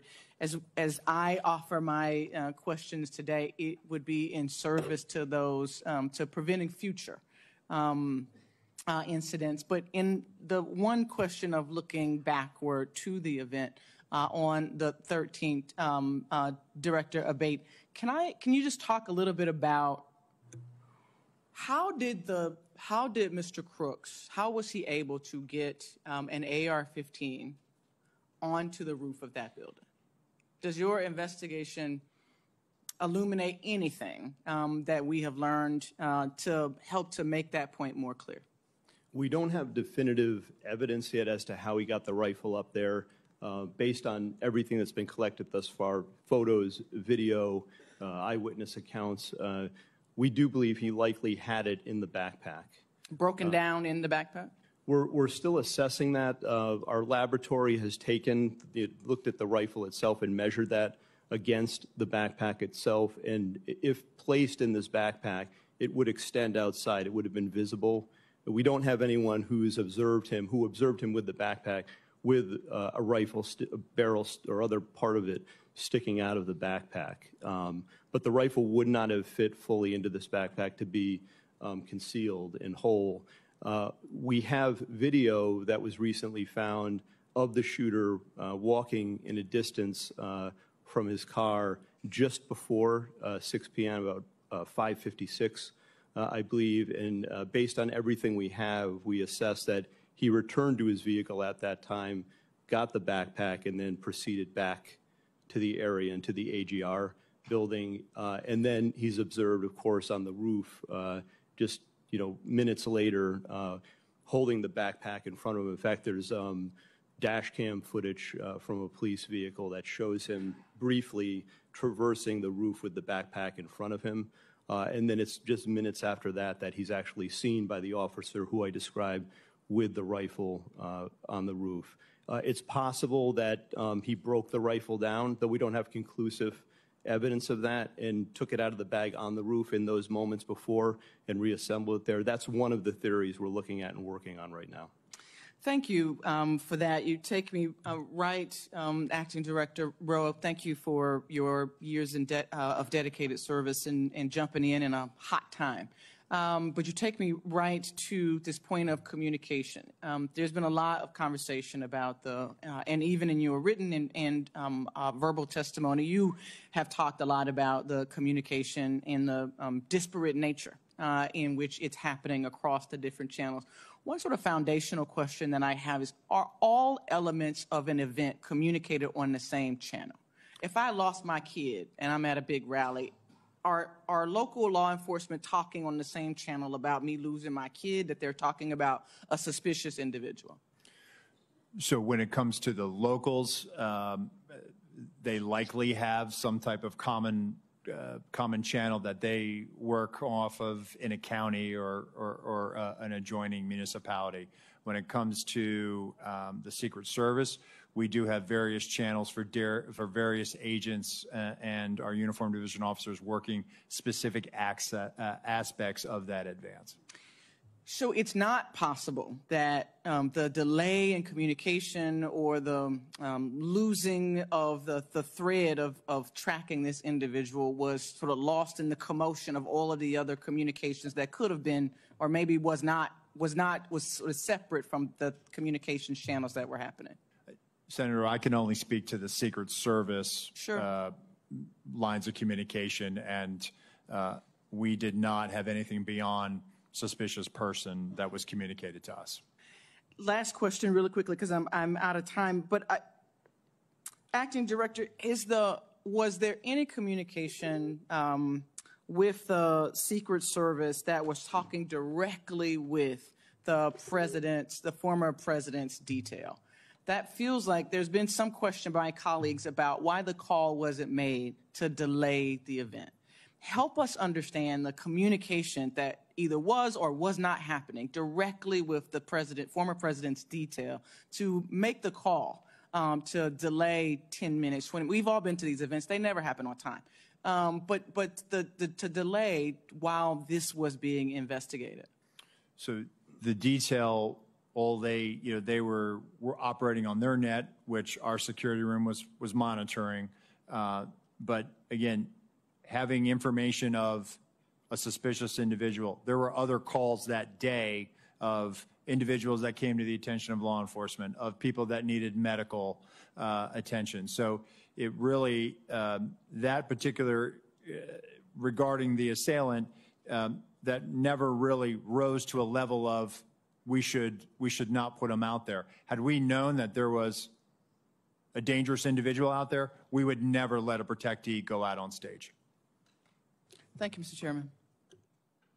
Senator Hassan, you're recognized for your questions. Well, thank you very much, Mr. Chairman. I want to thank you and Chairman Durman and the ranking members for holding this joint hearing today. And thank you to our witnesses, not only for being here, but for your careers of service to our country and to the men and women you lead. I am really grateful that former President Trump is safe and extend my sympathies to the family of Corey Comparateur, who was fatally shot at the rally, and my sympathies to everyone who was injured. On July 13th, major failures nearly led to the assassination of a presidential candidate who is also a former president of the United States. The Secret Service has to be fully transparent about how this happened and how it's going to change moving forward, understanding there's also a need to balance Congress's engagement in oversight with allowing law enforcement to conduct an ongoing criminal investigation. I want to thank the agents of the Secret Service for selflessly acting to protect elected officials and their families and our former presidents. We're grateful for their sacrifices and their service, and I want to thank all law enforcement, and particularly law enforcement officers and first responders who worked to minimize harm to the crowd on July 13th. Mr. Rowe, I want to start with you. New Hampshire hosts many political rallies. Protecting the speakers and attendees at these events requires extensive coordination between state and local law enforcement, the Secret Service staff, and obviously campaign event staff. As a former governor, I've experienced some of the challenges that this type of coordination can create, but we know that this coordination is really essential to public safety. It's clear that there were significant coordination failures on July 13th. You told us earlier that the local SWAT team told the Secret Service that local law enforcement had eyes on the AGR roof. But there are reports that members of a local SWAT team never met with the Secret Service in the days before the Butler rally. What steps does the Secret Service take prior to political rallies to ensure that the agency is effectively coordinating with the candidate security details, with state and local law enforcement, and with campaign event staff? So as part of the advance process, Senator, as happened in Butler as well, there's a police meeting, and basically that initiates the advance. That's bringing in all the not only emergency management officials, but all the state and local law enforcement agencies that may have aspects of supporting or assisting in that advance and on that visit. The focus of that police meeting, one, is to exchange numbers and business cards, and then coordinate times for walkthroughs. There were walkthroughs of the Butler Farm site with local law enforcement agencies that were supporting that visit. And that was directly as a result of having that police meeting to begin the process of figuring out, dividing up the labor areas of responsibility. So what you're telling me is that at that meeting, the Secret Service, the first meeting led to the walkthrough that the Secret Service does with local law enforcement, and that at least some members or directors of the local SWAT team would have been part of that process? Well, as I understand it, the Beaver County they were seconded to assist Butler, but the Butler ESU team were part of the advanced process. Okay. How many agents did the Secret Service provide to plan and secure this event, and how many people from state and local law enforcement agencies supported the security of this event? So in totality, between law enforcement, state and local, and federal, there are 155 personnel at the Butler Farm site that day. All combined Secret Service, it's in the 70s. And then we had support from Homeland Security investigations that were providing post standards. And then we had approximately 70 or so various Pennsylvania state law enforcement. Okay, thank you. I want to go to one other issue before my time expires. You've talked today and in our secure briefing about the interoperability of the Secret Service's counter-drone capability, that it failed early on, and so it didn't catch the drone flown over the site by the shooter. First, what changes you've addressed this a little, but what changes is the Secret Service making to ensure that it has backup technology? But also, what efforts did the Secret Service undertake to coordinate with other law enforcement regarding anti-drone capability at the rally site? We're working to determine that right now, Senator. We're getting the redundancies in place. Counter UAS authority, it is a little complex. State and locals don't necessarily have this ability to do that. It does require coordination with the FAA because it could impact commercial travel.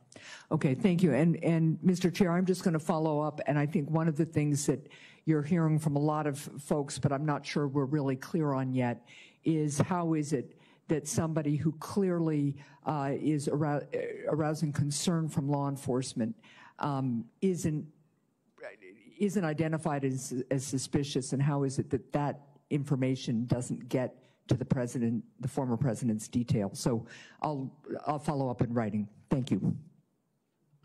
Senator Cornyn. Thank you, Mr. Chairman. Director Rowe, can you explain why the shooter's drone worked? Because there was no counter UAS present, sir. Well, you had a drone system, but you had bandwidth problems. The bandwidth apparently was adequate for the shooter's drone, but not for the Secret Service. Can you explain that? I have no explanation for it, sir. We also know that in the military context, electronic warfare or jamming capabilities are commonly used on the battlefield. Does the Secret Service have jamming capabilities or drones? We have drones, sir, and when it comes to, I have to be very careful about how I answer this one in an open forum. What I can tell you is that we have technical security measures, sir, to address, I think, what you're asking me. Well, the question is, can you take down a suspicious drone? Because this can be used not only for surveillance by the shooter, which obviously it was here, but also drones can be weaponized and be used as a threat to the president, or in this case, the President Trump. Do you have the capacity to stop a weaponized drone? What I will tell you, sir, is that we have technical security measures that we utilize at permanently protected sites. We also have the ability in a limited fashion at temporary sites. What I can tell you is that on this day, the counter UAS system had technical difficulties and did not go operational until after 5 o'clock. So in this case, the shooter had a rifle, but somebody who wanted to kill a president for a former president or a candidate for president would not need a rifle. They could use a drone, correct? It is a potential threat vector. So this individual was identified as a suspicious person. Can you explain to us when a suspicious person becomes identified as a threat? Well, I think it's also when a weapon or some other dangerous item is then presented. A rangefinder would not render someone a threat as opposed to somebody who was under suspicion? I think the rangefinder is what initially brought him to the attention of local law enforcement. And why would the president be allowed to take to the stage while a suspicious person had been identified and before the Secret Service or local law enforcement were able to investigate the circumstances? So at that time, Senator, suspicion had not risen to the level of threat or imminent harm. Well, you didn't. Ultimately, that suspicious person did become a threat. Do you think if the president had been asked not to take the stage and during the time it took to investigate, to eliminate that suspicion, wouldn't that have been the appropriate way to deal with it? Senator, it certainly is one way to do it. This is a challenge for law enforcement in general, is that being able to, you identify somebody that comes to your attention, and you're trying to determine what are their intentions. This is a challenge for law enforcement. The individual came to the attention for suspicion. He's on the outer perimeter adjacent to the secured site. law enforcement is circulating for him. But again, without additional information, at that point, we're not rising to the level yet where perhaps we should pull him off or delay him. And I'm just suggesting that maybe, just maybe, President Trump's appearance should have been delayed while that suspicion could be adequately investigated. But I've always thought of the Secret Service as the best of the best when it comes to their willingness to put themselves in harm's way to protect the life of their person they are detailed to. And I think you described the very rigorous process by which people are screened. And I think you mentioned the 2% standard. People who are interested in serving, only a very small fraction of those individuals are actually accepted in the Secret Service because of the high standards that your agency has. But explain to me why the Secret Service, being an elite law enforcement agency, would delegate to local law enforcement or others who did not meet that same 2% standard. In other words, isn't that something that Secret Service should have covered as opposed to delegating it to local law enforcement? So, Senator, again, this is where I went back to earlier when I said it was a failure to challenge our assumptions. We assumed that the state and locals had it. By no means do I want to diminish the commitment, and I'm sure you agree. State and local law enforcement do their jobs every day and protect the communities that you represent. No doubt about it.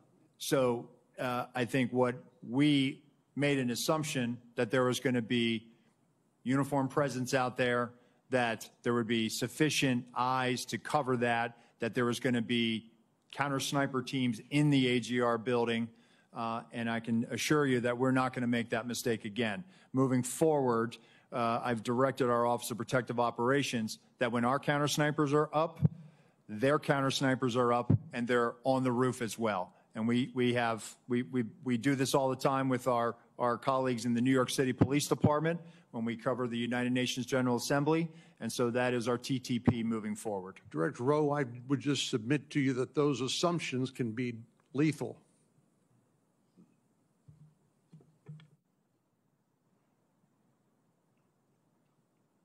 Senator Scott, you're recognized for your questions. Thank you, Chairman. Let me just follow up with what Senator Cornyn just asked. Do you know who makes the drone that the Secret Service uses? That Secret Service uses? Yeah, the one that that didn't work. Who's the manufacturer? Is it an American-made manufacturer? I believe it is, Senator. I'll get you the. We'll provide that to you in a queue first, sir. So we talked about this the other day. There's not in our very few times in history do our presidents get shot at. So you know that this is something that the American public is very interested in. So as Senator Johnson said, there's a lot of questions being asked. I was at church Sunday, and 3 people came up to me and asked me if there was a second shooter. So there's all this information that's not you guys are not responding to.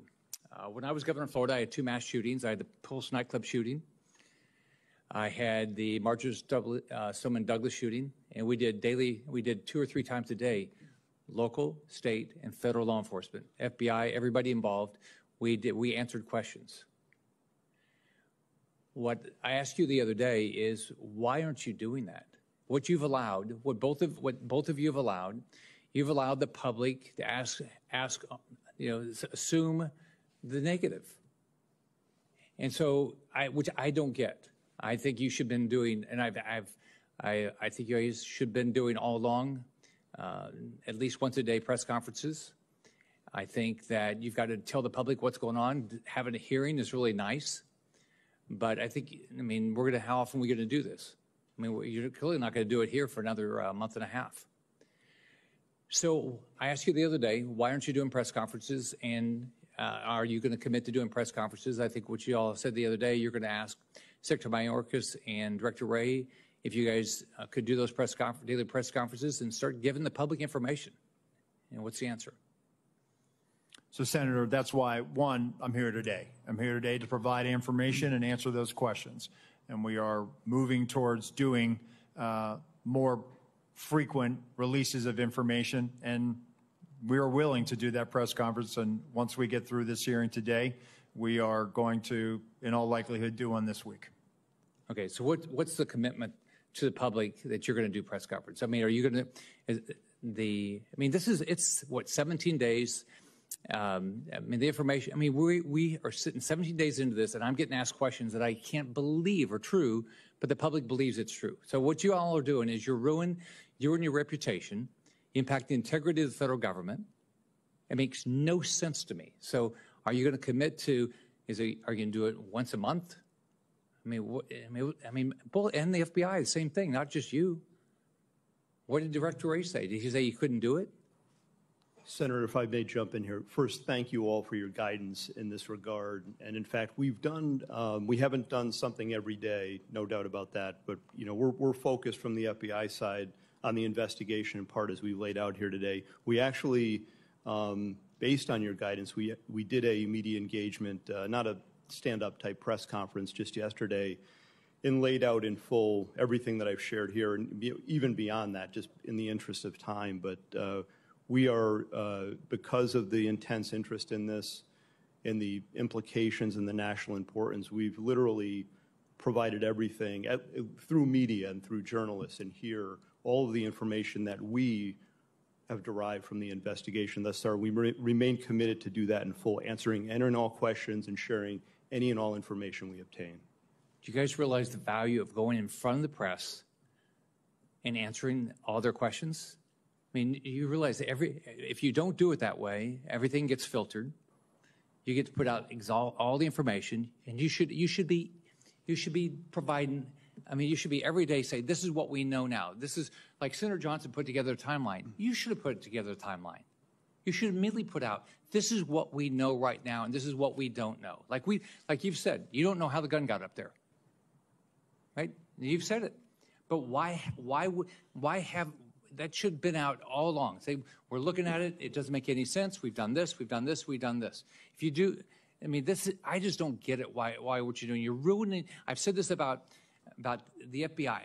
I mean, the people that work at the FBI, people work at Secret Service, they're great people. You're a black hole. You lose the support of the American public because people don't believe you're being direct with them. So I completely disagree with your approach. I just want to finish. I've got like everybody else. I said I did a letter July 18th. I haven't gotten any answers yet. I want to put it into the record, and I'd love to get the answers to this because this is what the public is asking for. They want more information. They want to know what happened, who's going to be held accountable, and how we're going to make sure this never happens again. Thank you. Without objection, it'll be entered in the record.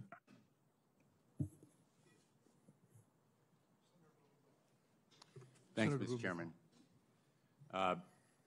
Thank you for being here to both of you, and more important, thank you for your professional dedication, your personal bravery, and your devotion to the ideals of law enforcement. I know for both of you this moment is a painful one, and Acting Director Rowe, I've heard you speak in a private setting very emotionally and passionately about the need to take responsibility and take action that will assure accountability. And I know that you share a commitment, along with Director Abate, to full public disclosure to the maximum extent possible. We can make speeches at you, and I've made one myself in that private setting about the need for broader, fuller disclosure to the public, not just in press conferences, but in the course of your investigation about what you know and feel you can disclose without compromising your investigation.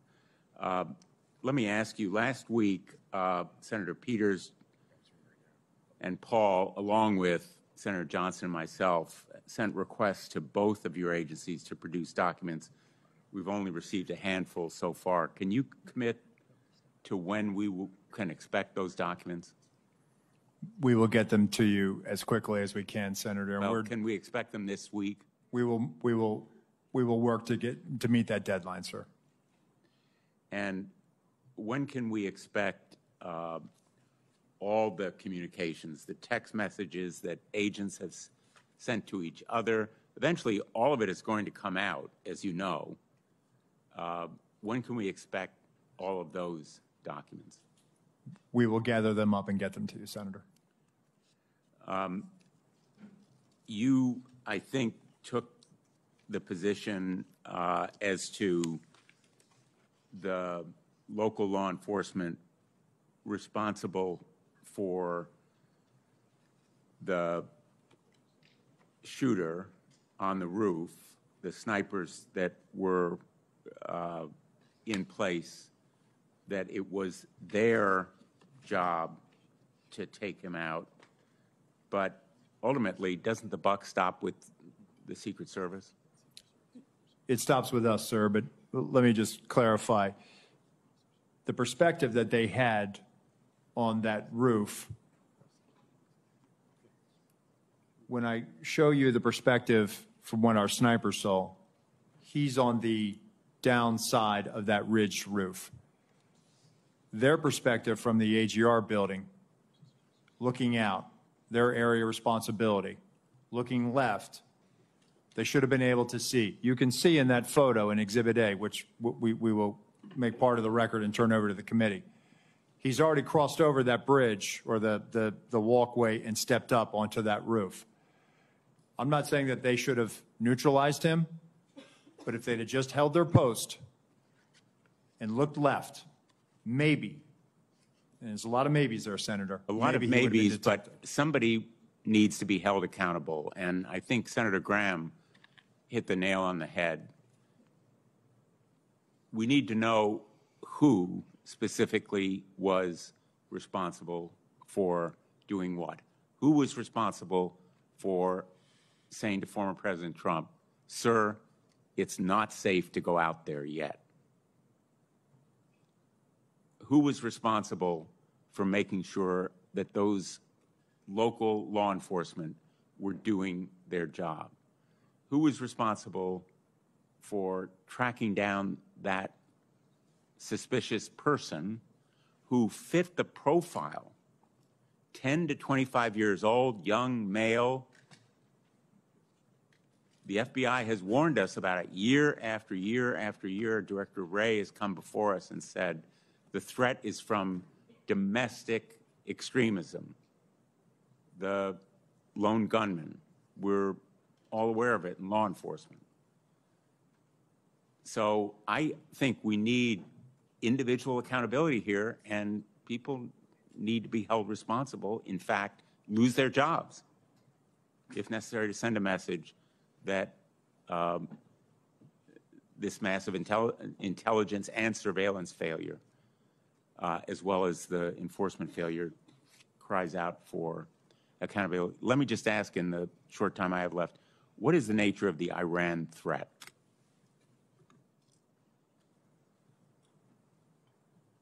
I'm sorry, Senator, could you repeat the question? What is the nature of the Iran threat, the threat to former President Trump that has been mentioned? Well, we know that, let me be clear here, the terrorist regime of Iran have been targeting people, our country, for many, many years now. We've talked about that here before. I want to be clear about that. From the FBI standpoint, we know publicly they've targeted former President Trump. They've called for his assassination along with other current and former government officials. That's public information. It's well known to everyone. A specific or imminent threat on July 13th? We have no information that there are any co-conspirators, or that foreign or domestic, including Iran, related to this. But we're not, I want to be clear, we have no evidence of that. We're not ruling anything out. We're looking into all possibilities and leaving our minds open to that. Was that on the minds of the Secret Service on July 13th, that there might be some threat from Iran? Sir, we, as Deputy Director Abate just said, we're aware of the public sentiment and statements of the government of Iran to do harm to Donald J. Trump, and we use a threat-based model. Thank you. Thanks, Mr. President. Senator Ossoff, you're recognized for your questions. Thank you, Mr. Chairman, and thank you both for your testimony today and for your service. Mr. Rowe, I want to begin discussing Secret Service staffing. and the extent to which HSI or other personnel are augmenting or backfilling inadequate Secret Service capacity generally and on the day of the assassination attempt? To what extent are HSI personnel, for example, filling close protection roles that would normally or optimally be filled by Secret Service personnel? So thank you, Senator, for that question. So as we have done, even back when we were with Treasury, we enlist during campaign years the assistance of other law enforcement agencies in that department. So when we were in Treasury, we used ATF, we used IRSCI. When we transferred over to the Department of Homeland Security, we have brought that practice with us. So going into a campaign year or during a national special security event like the United Nations General Assembly, we will enter into a memorandum of assistance for the campaign with HSI. HSI will provide post standers, essentially federal agents, law enforcement, to be able to help secure a site. When it comes to close protection, the only time that we will utilize them is during a United Nations General Assembly, where they may be utilized to protect a low-level head of state or provide security at a hotel in New York City where those protectees are staying. So on the day in question, all of the former president's close protection detail were full-time Secret Service personnel? They were, and they were assigned to the Donald Trump detail. Okay. Interoperability with other federal and state and local law enforcement agencies, specifically on communications. What have you determined to date played a role in failures to swiftly communicate between agencies the suspicion or identification of a threat? Well, I think there was a delay in reporting, not having that real time. So as they were closing in on him, as information is known, as... Be more specific when who were closing in on him. As local law enforcement were closing in on him, as he's seen scurrying across the roof, right? That information, and we're getting to the bottom of that. We're working on trying to figure out what was the delay. Why didn't we hear that coming out of the unified command? So based on the information I have right now, what I can tell you, Senator, is that apparently not having that real-time information is what really hindered us in being able to understand more than it was just the locals working an issue at the 3 o'clock. There was actually a little bit something more urgent than that. Does it appear that that is due to a lack of communications links between relevant officials and agencies, or poor communications practices and a failure to report? I don't want to rule out. I want to have a neutral opinion on that. So I don't know if it was poor practices. I can tell you that the interoperability, having not being able to have that technical fix, which is a lofty goal to be able to do that, is something that has been a hindrance. But that's why we use a counterpart system. So there, in fact, is not the capability when an intergovernmental, interagency team is deployed to secure a site like this and to mount, if necessary, a quick reaction. There is not currently the capability for example, state law enforcement, SWAT personnel, or local law enforcement officers to communicate directly with Secret Service officers on site? So technically you could do it, but it would take a long time to get it done. And for a 1 day or an 8-hour operation, it requires a lot. And it would be months of planning, of knowing that we are going to go to this particular jurisdiction and that we're going to need your frequencies, the keys, and we're going to need to load you into our radios, and you're going to be needed to load it into ours, and vice versa. Right. Well, this presents potentially, I think, an opportunity for the Homeland Security Committee. I mean, not just in an executive protection context, but any complex incident response, any counterterrorism, any natural disaster context. The inability swiftly to link personnel from disparate jurisdictions at the local, state, and federal level is a vulnerability for the nation, is it not? I would think, and based on my experience, being able to talk to other agencies in real time certainly would assist in that response. Mr. Chairman, do I have time for one more question? No. Yes. Thank you. I know others have touched on this.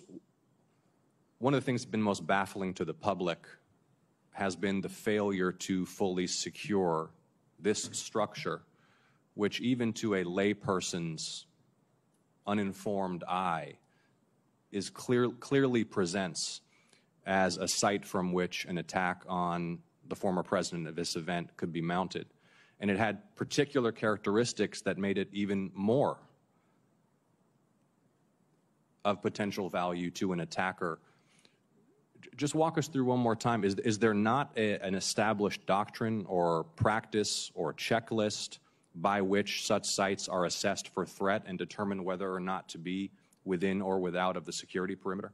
So, Senator, controlling high ground is something that is a must for us whenever we go into a location. Yeah. Well, I know we're all eager for more information on why that task was not completed in this case. Thank you for your testimony. Thank you, Senator Ossoff. Senator Lee. Why was President Trump allowed to take the stage at 6:02 p.m., exactly 17 minutes after multiple suspicious person reports were provided, complete with photos and information suggesting that the assailant had a rangefinder, something that ordinary people don't use in this kind of circumstance? Senator, again, it was suspicion, not weapon, or there was never communication of that there was an individual with a gun or threat or other bad intentions. How many suspicious person reports did you receive that day? I'll get back to you on the exact number, but there were other individuals that came to the attention of law enforcement that day. Would President Biden ever be allowed on stage under similar circumstances with an unresolved set of multiple suspicious person reports provided, including indicating that there was a rangefinder involved? Senator, I can tell you that a suspicious person on the outer perimeter with local law enforcement attempting to locate would happen, but I would need more information as far as whether or not we would allow the president to go on or off. Again, for us, it comes down to weapon, a potential threat. Is the individual carrying an IED? Is there a weapon? Is there some other factor that now ramps up our attention to let's hold off on this? If there were 8 shell casings found next to the assailant's body, but he was neutralized after the first shot, where did those other shots come from? Where did the other shots go? As far as the assailant's shooting? Yes. So did the assailant get out 8 shots, or were those shell casings left from the day before?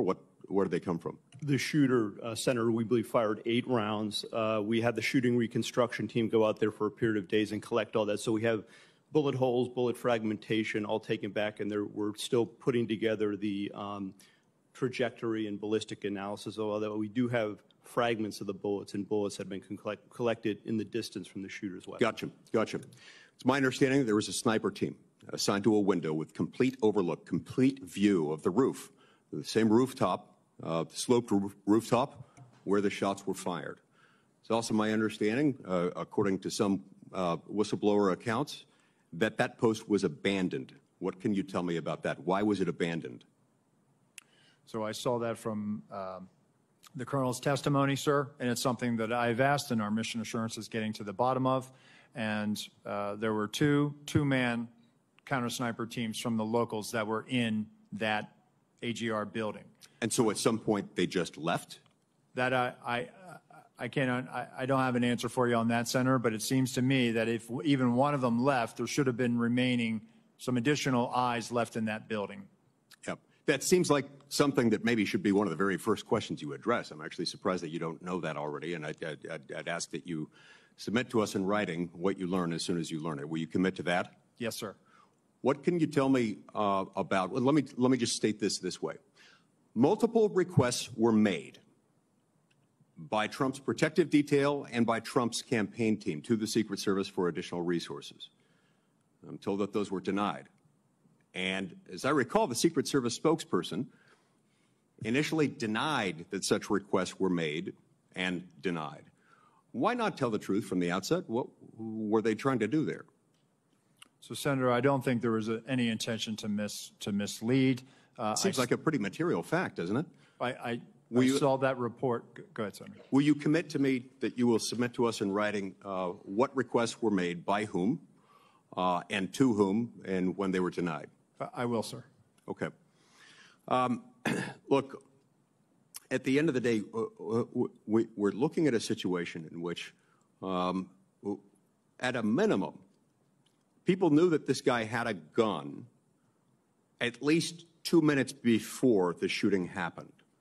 I want to know what you can tell me about what happened during that final 2-minute period where a whole bunch of people in the crowd saw and were shouting, "He's got a gun."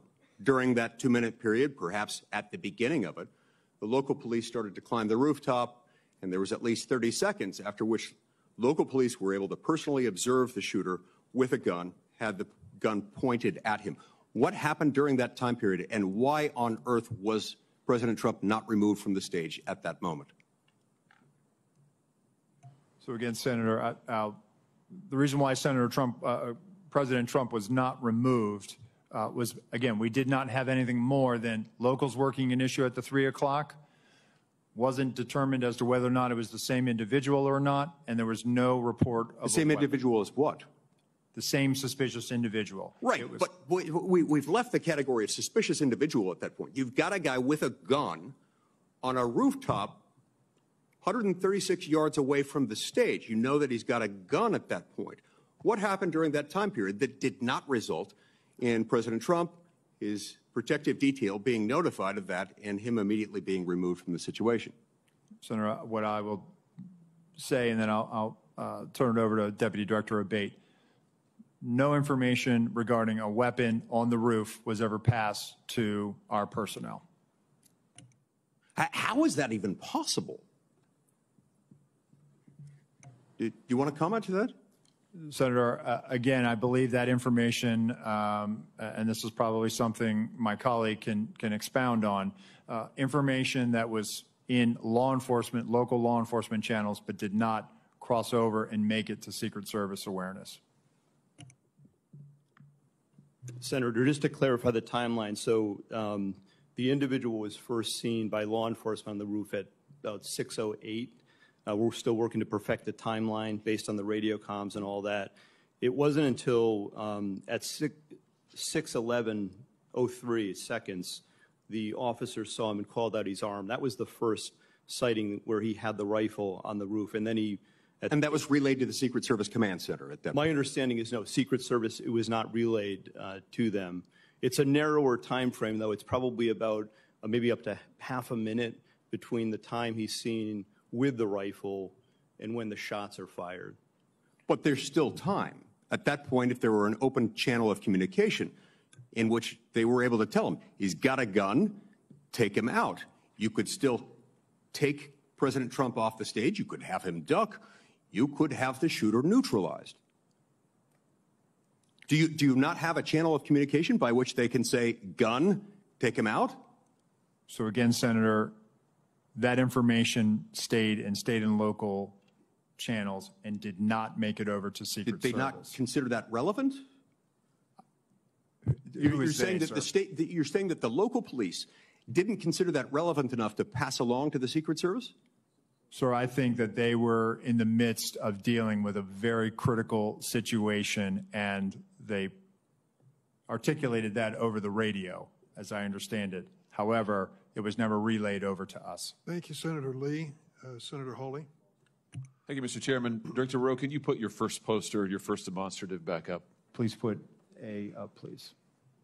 Let's make sure everybody can see it. This is the photograph, I believe, that you took, your team took of the roof, the AGR roof. Yeah, that's the one.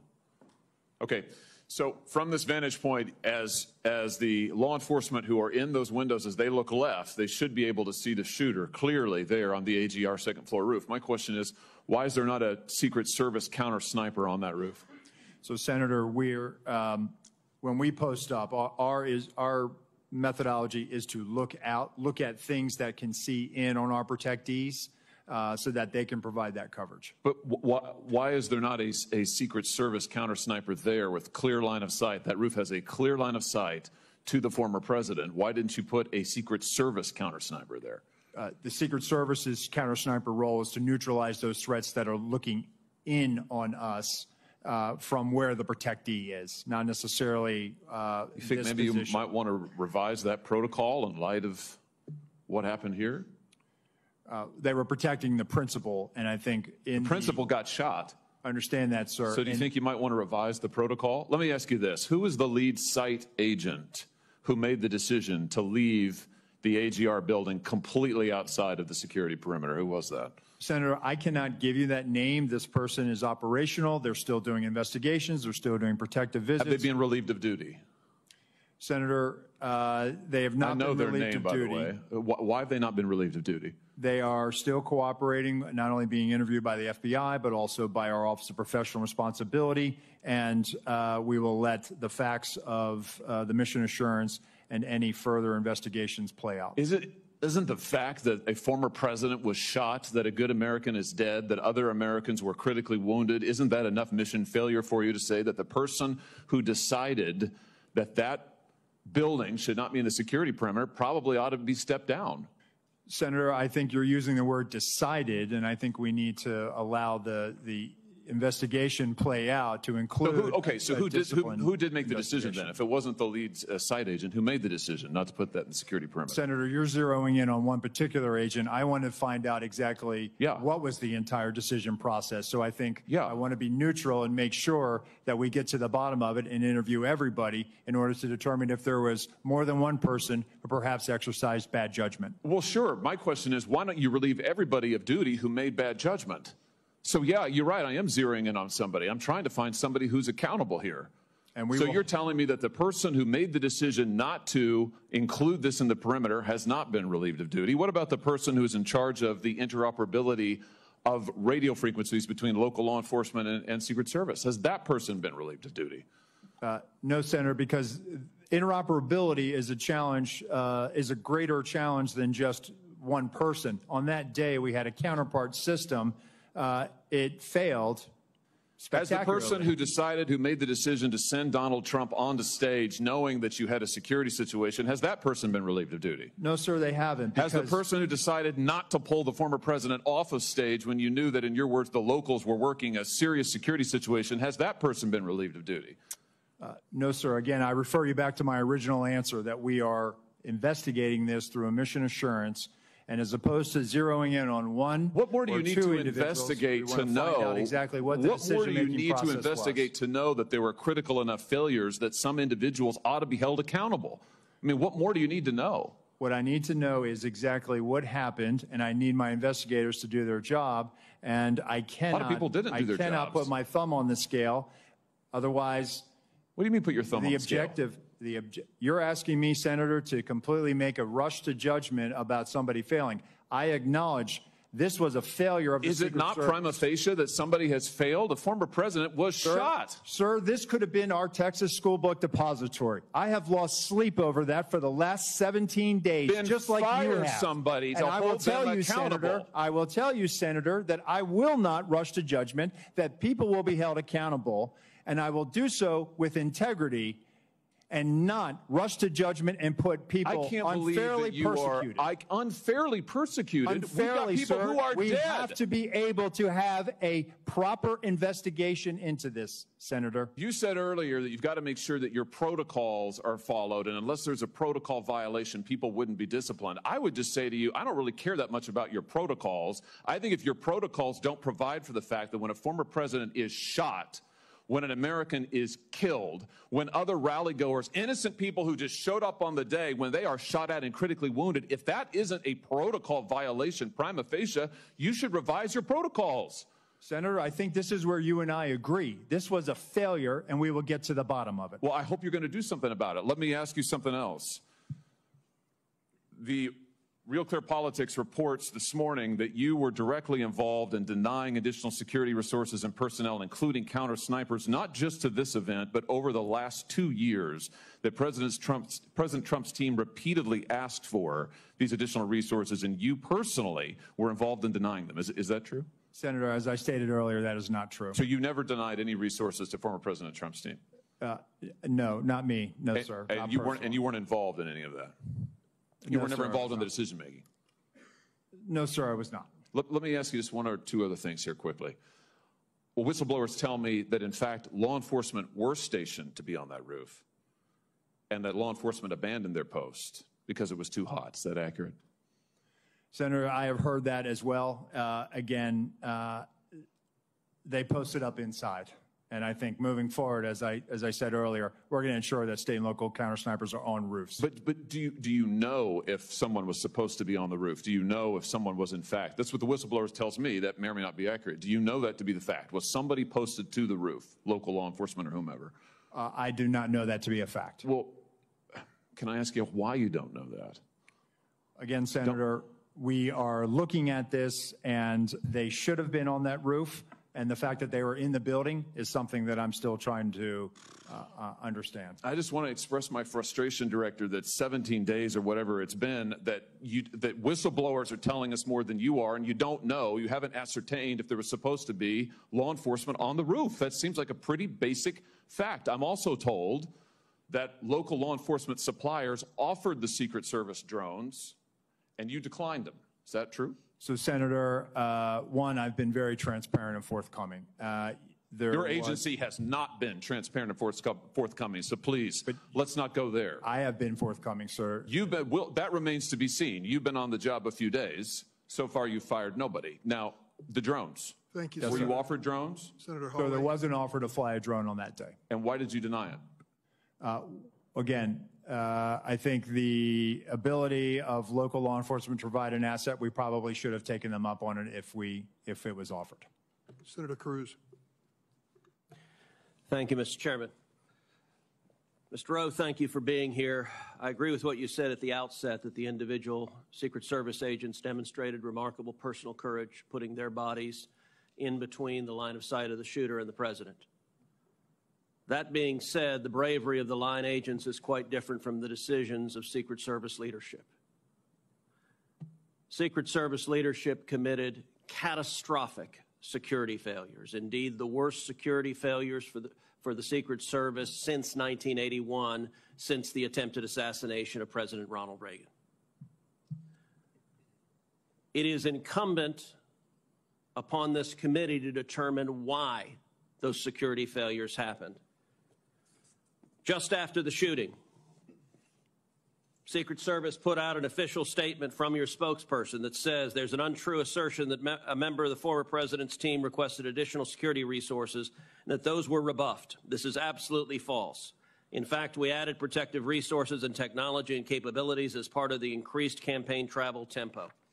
Was this tweet accurate? With respect to Butler, Pennsylvania, it is accurate, sir. It is accurate that the Trump team had not asked for additional security and had not been rebuffed. If you're talking about Butler, Pennsylvania, all assets requested were approved. If you're talking about the media reporting of assets requested, there were times when assets were unavailable and not able to be filled, and those gaps were staffed with state and local law enforcement tactical assets.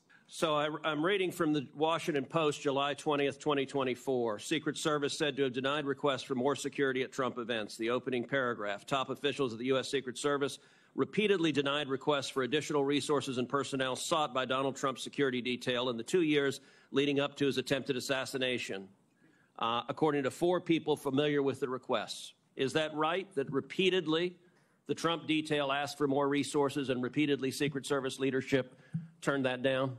That is not accurate, Senator.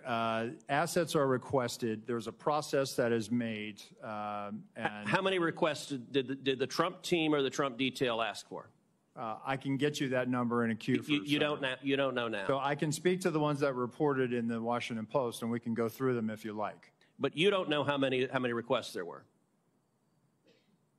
In general, how many requests since 2021 that the former Trump detail has made a request for assets? You've had 2 weeks. You had a spokesperson put something out that is false on its face. By the way, did you approve this statement when it went out? I don't know if I did or didn't, Senator. Has this spokesperson, is he still employed? Does he still have a job? He is still employed, Senator. So he lied on behalf of the Secret Service. He still has a job. Did your predecessor, the former director, did she approve this statement? Senator, our comms team, they send out statements, they do deconflict them, and they put them out. Did she approve this statement? I don't know if she did or did not, Senator. And you don't know if you did either? I don't recall approving it, Senator. Will you commit to provide this committee in writing every written request for additional resources from the Trump campaign or the Trump detail and every response from Secret Service? Senator, I will commit to providing responses and getting you the information that you are seeking. Let me ask you something. And who makes the decision to deny those requests? Did you make that decision? Which requests? Are you talking about the ones that were in the Washington Post? Yes. So the process, sir, is that a detail will make a request for either staffing, technical assets, that is handled between the field office and the detail. It goes up to a logistics office between our Okay, so there's a bureaucracy. Is there a decision maker? It's not a bureaucracy, Senator. Give me the it's a person process. that's a decision maker. Is there one? Senator, it's a conversation. It's not just an absolute yay or nay. So let me tell you what I believe. I believe that the Secret Service leadership made a political decision to deny these requests. And I think the Biden administration has been suffused with partisan politics. Did the same person who denied the request for additional security to President Trump also repeatedly deny the request for security to Robert F. Kennedy, Jr., whose father was murdered by an assassin and whose uncle was murdered by an assassin? Did the same person make that decision? Senator, what I will tell you is that Secret Service agents are not political. Okay, you're not answering my question. But you know what? Leadership appointed by the president, leadership appointed by the president is political. I have a simple question, yes or no. Did the same person deny the Trump request that also denied the RFK request? That's a yes or no question. Senator, that is not a yes or no question. One, there is a process for a candidate nominee to receive protection. Does the buck stop anywhere? Does the buck stop anywhere? Bipartisan process that the Hill participates in. It's a bicameral, bipartisan process. What cameral? For a candidate, you are not a Congress. You don't have a cameral. Mr. Kennedy submitted a request that was referred over to the CPAC. Okay, you're refusing to answer the question. Let me ask, because the failures on that day were catastrophic. By the way, is it true that on the day of the Butler event that Secret Service transferred agent from President Trump to the First Lady? No, sir, that's not true. That's been widely reported. It's not true. There was one airport agent that actually went on the manpower request for the Trump detail. They handled the arrival at the airport. What was the relative the size of the Trump detail compared to the detail that is assigned to the President or the First Lady? Senator, the former president travels with a full shift, just like the president. So the exact same size? Is that your testimony, that President Trump had the same size detail that President Biden has?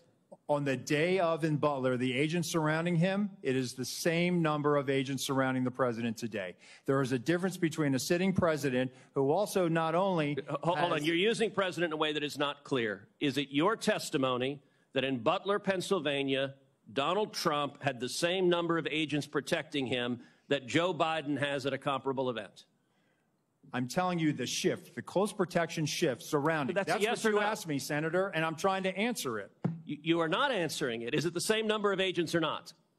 Senator, there is a difference between the sitting president of the United States. Then what's the difference? The difference? 2x, 3x, 5x, National 10x? Command Authority to launch a nuclear strike, sir. I'm not asking other assets how many more travel agents with the president that the former president will you are not get. refusing to but answer the number straight. of Secret Service agents protecting him. Stop interrupting me. Go ahead, you Senator. You are refusing to answer clear and direct questions. I am asking the relative difference in the number of agents between those assigned to Donald Trump and those assigned to Joe Biden. I'm not asking why you assign more to Joe Biden. I'm asking, is the difference, is it 2x? Is it 3x? Is it 5x? Is it 10x? Senator, I will get you that number so you can see it with your own eyes. Senator Marshall, you're recognized for your questions. Thank you, Mr. Chairman.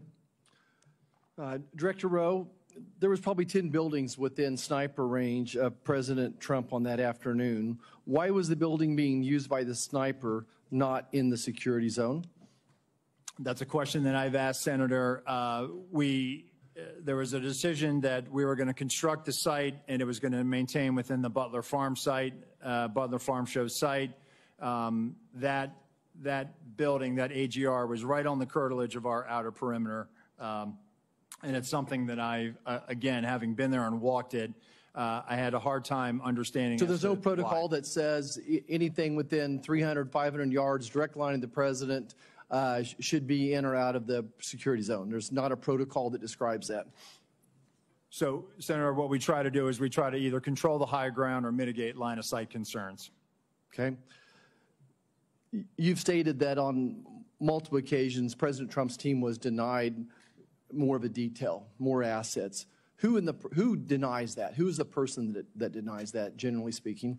So, Senator, there's a process. Again, there's a conversation had with the detail. There's got to be a buck stopping. There's got to be someone. Who is the person? Is it a level within the D.C. agency? Is it someone in the Pittsburgh office? Who denies this? It has nothing to do with the Pittsburgh office, Okay. sir. It is a conversation between not only the detail, the field office, but also. I don't want to know the conversation. I want to know who makes the decision. The decision, sir, is it's our process between the Office of Protective Operations and the Office of Investigations. Is there a title for this position? It is called we affectionately call it the War Room, and it's where all of our logistics files into. So it's a room that makes the decision. It is a staffing and assignments officer. Okay. Is the Secret Service required to do a briefing with all entities of law enforcement involved in the event of the days leading up to the event and the day of the event? We do a police meeting, sir, where we start the initial So it's required. process. Is it required? Is it part of your standard operating procedure? The police meeting is what initiates the advance, and that is what is required. Was this meeting held on that day?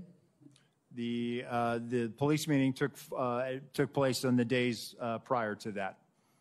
Do you have documents of that meeting was actually happened? If we do, sir, I will get them to you. But you're saying that it did not happen on the day of the event. So I think what you're referring to is a briefing that the state and locals would have done with themselves. We did a briefing with our own folks. They briefed. When did you? So did your people meet with local law enforcement the day of the assassination attempt? Yes. Okay, and you realize that the local law enforcement says no, that that meeting never happened, and that's why we need to get these people in to talk to us, and this is why the FBI needs to be speaking up sooner than later and say that meeting did or didn't happen. Surely there's some type of documentation of that meeting one way or the other. Is there documentation of that meeting? So, Senator, I can tell you that what you're referring to is the counter sniper team seconded to Butler ESU. Our personnel met with the team lead from Butler ESU, and they discussed areas of concern, areas of responsibility, and that did in fact happen at the site on that day. Director, I think you would agree with me that there were multiple individual and institutional failures the day of this assassination attempt. You have a $3 billion budget. You're still 2,000 employees short. And in 2022, the Secret Service had a 48% departure rate.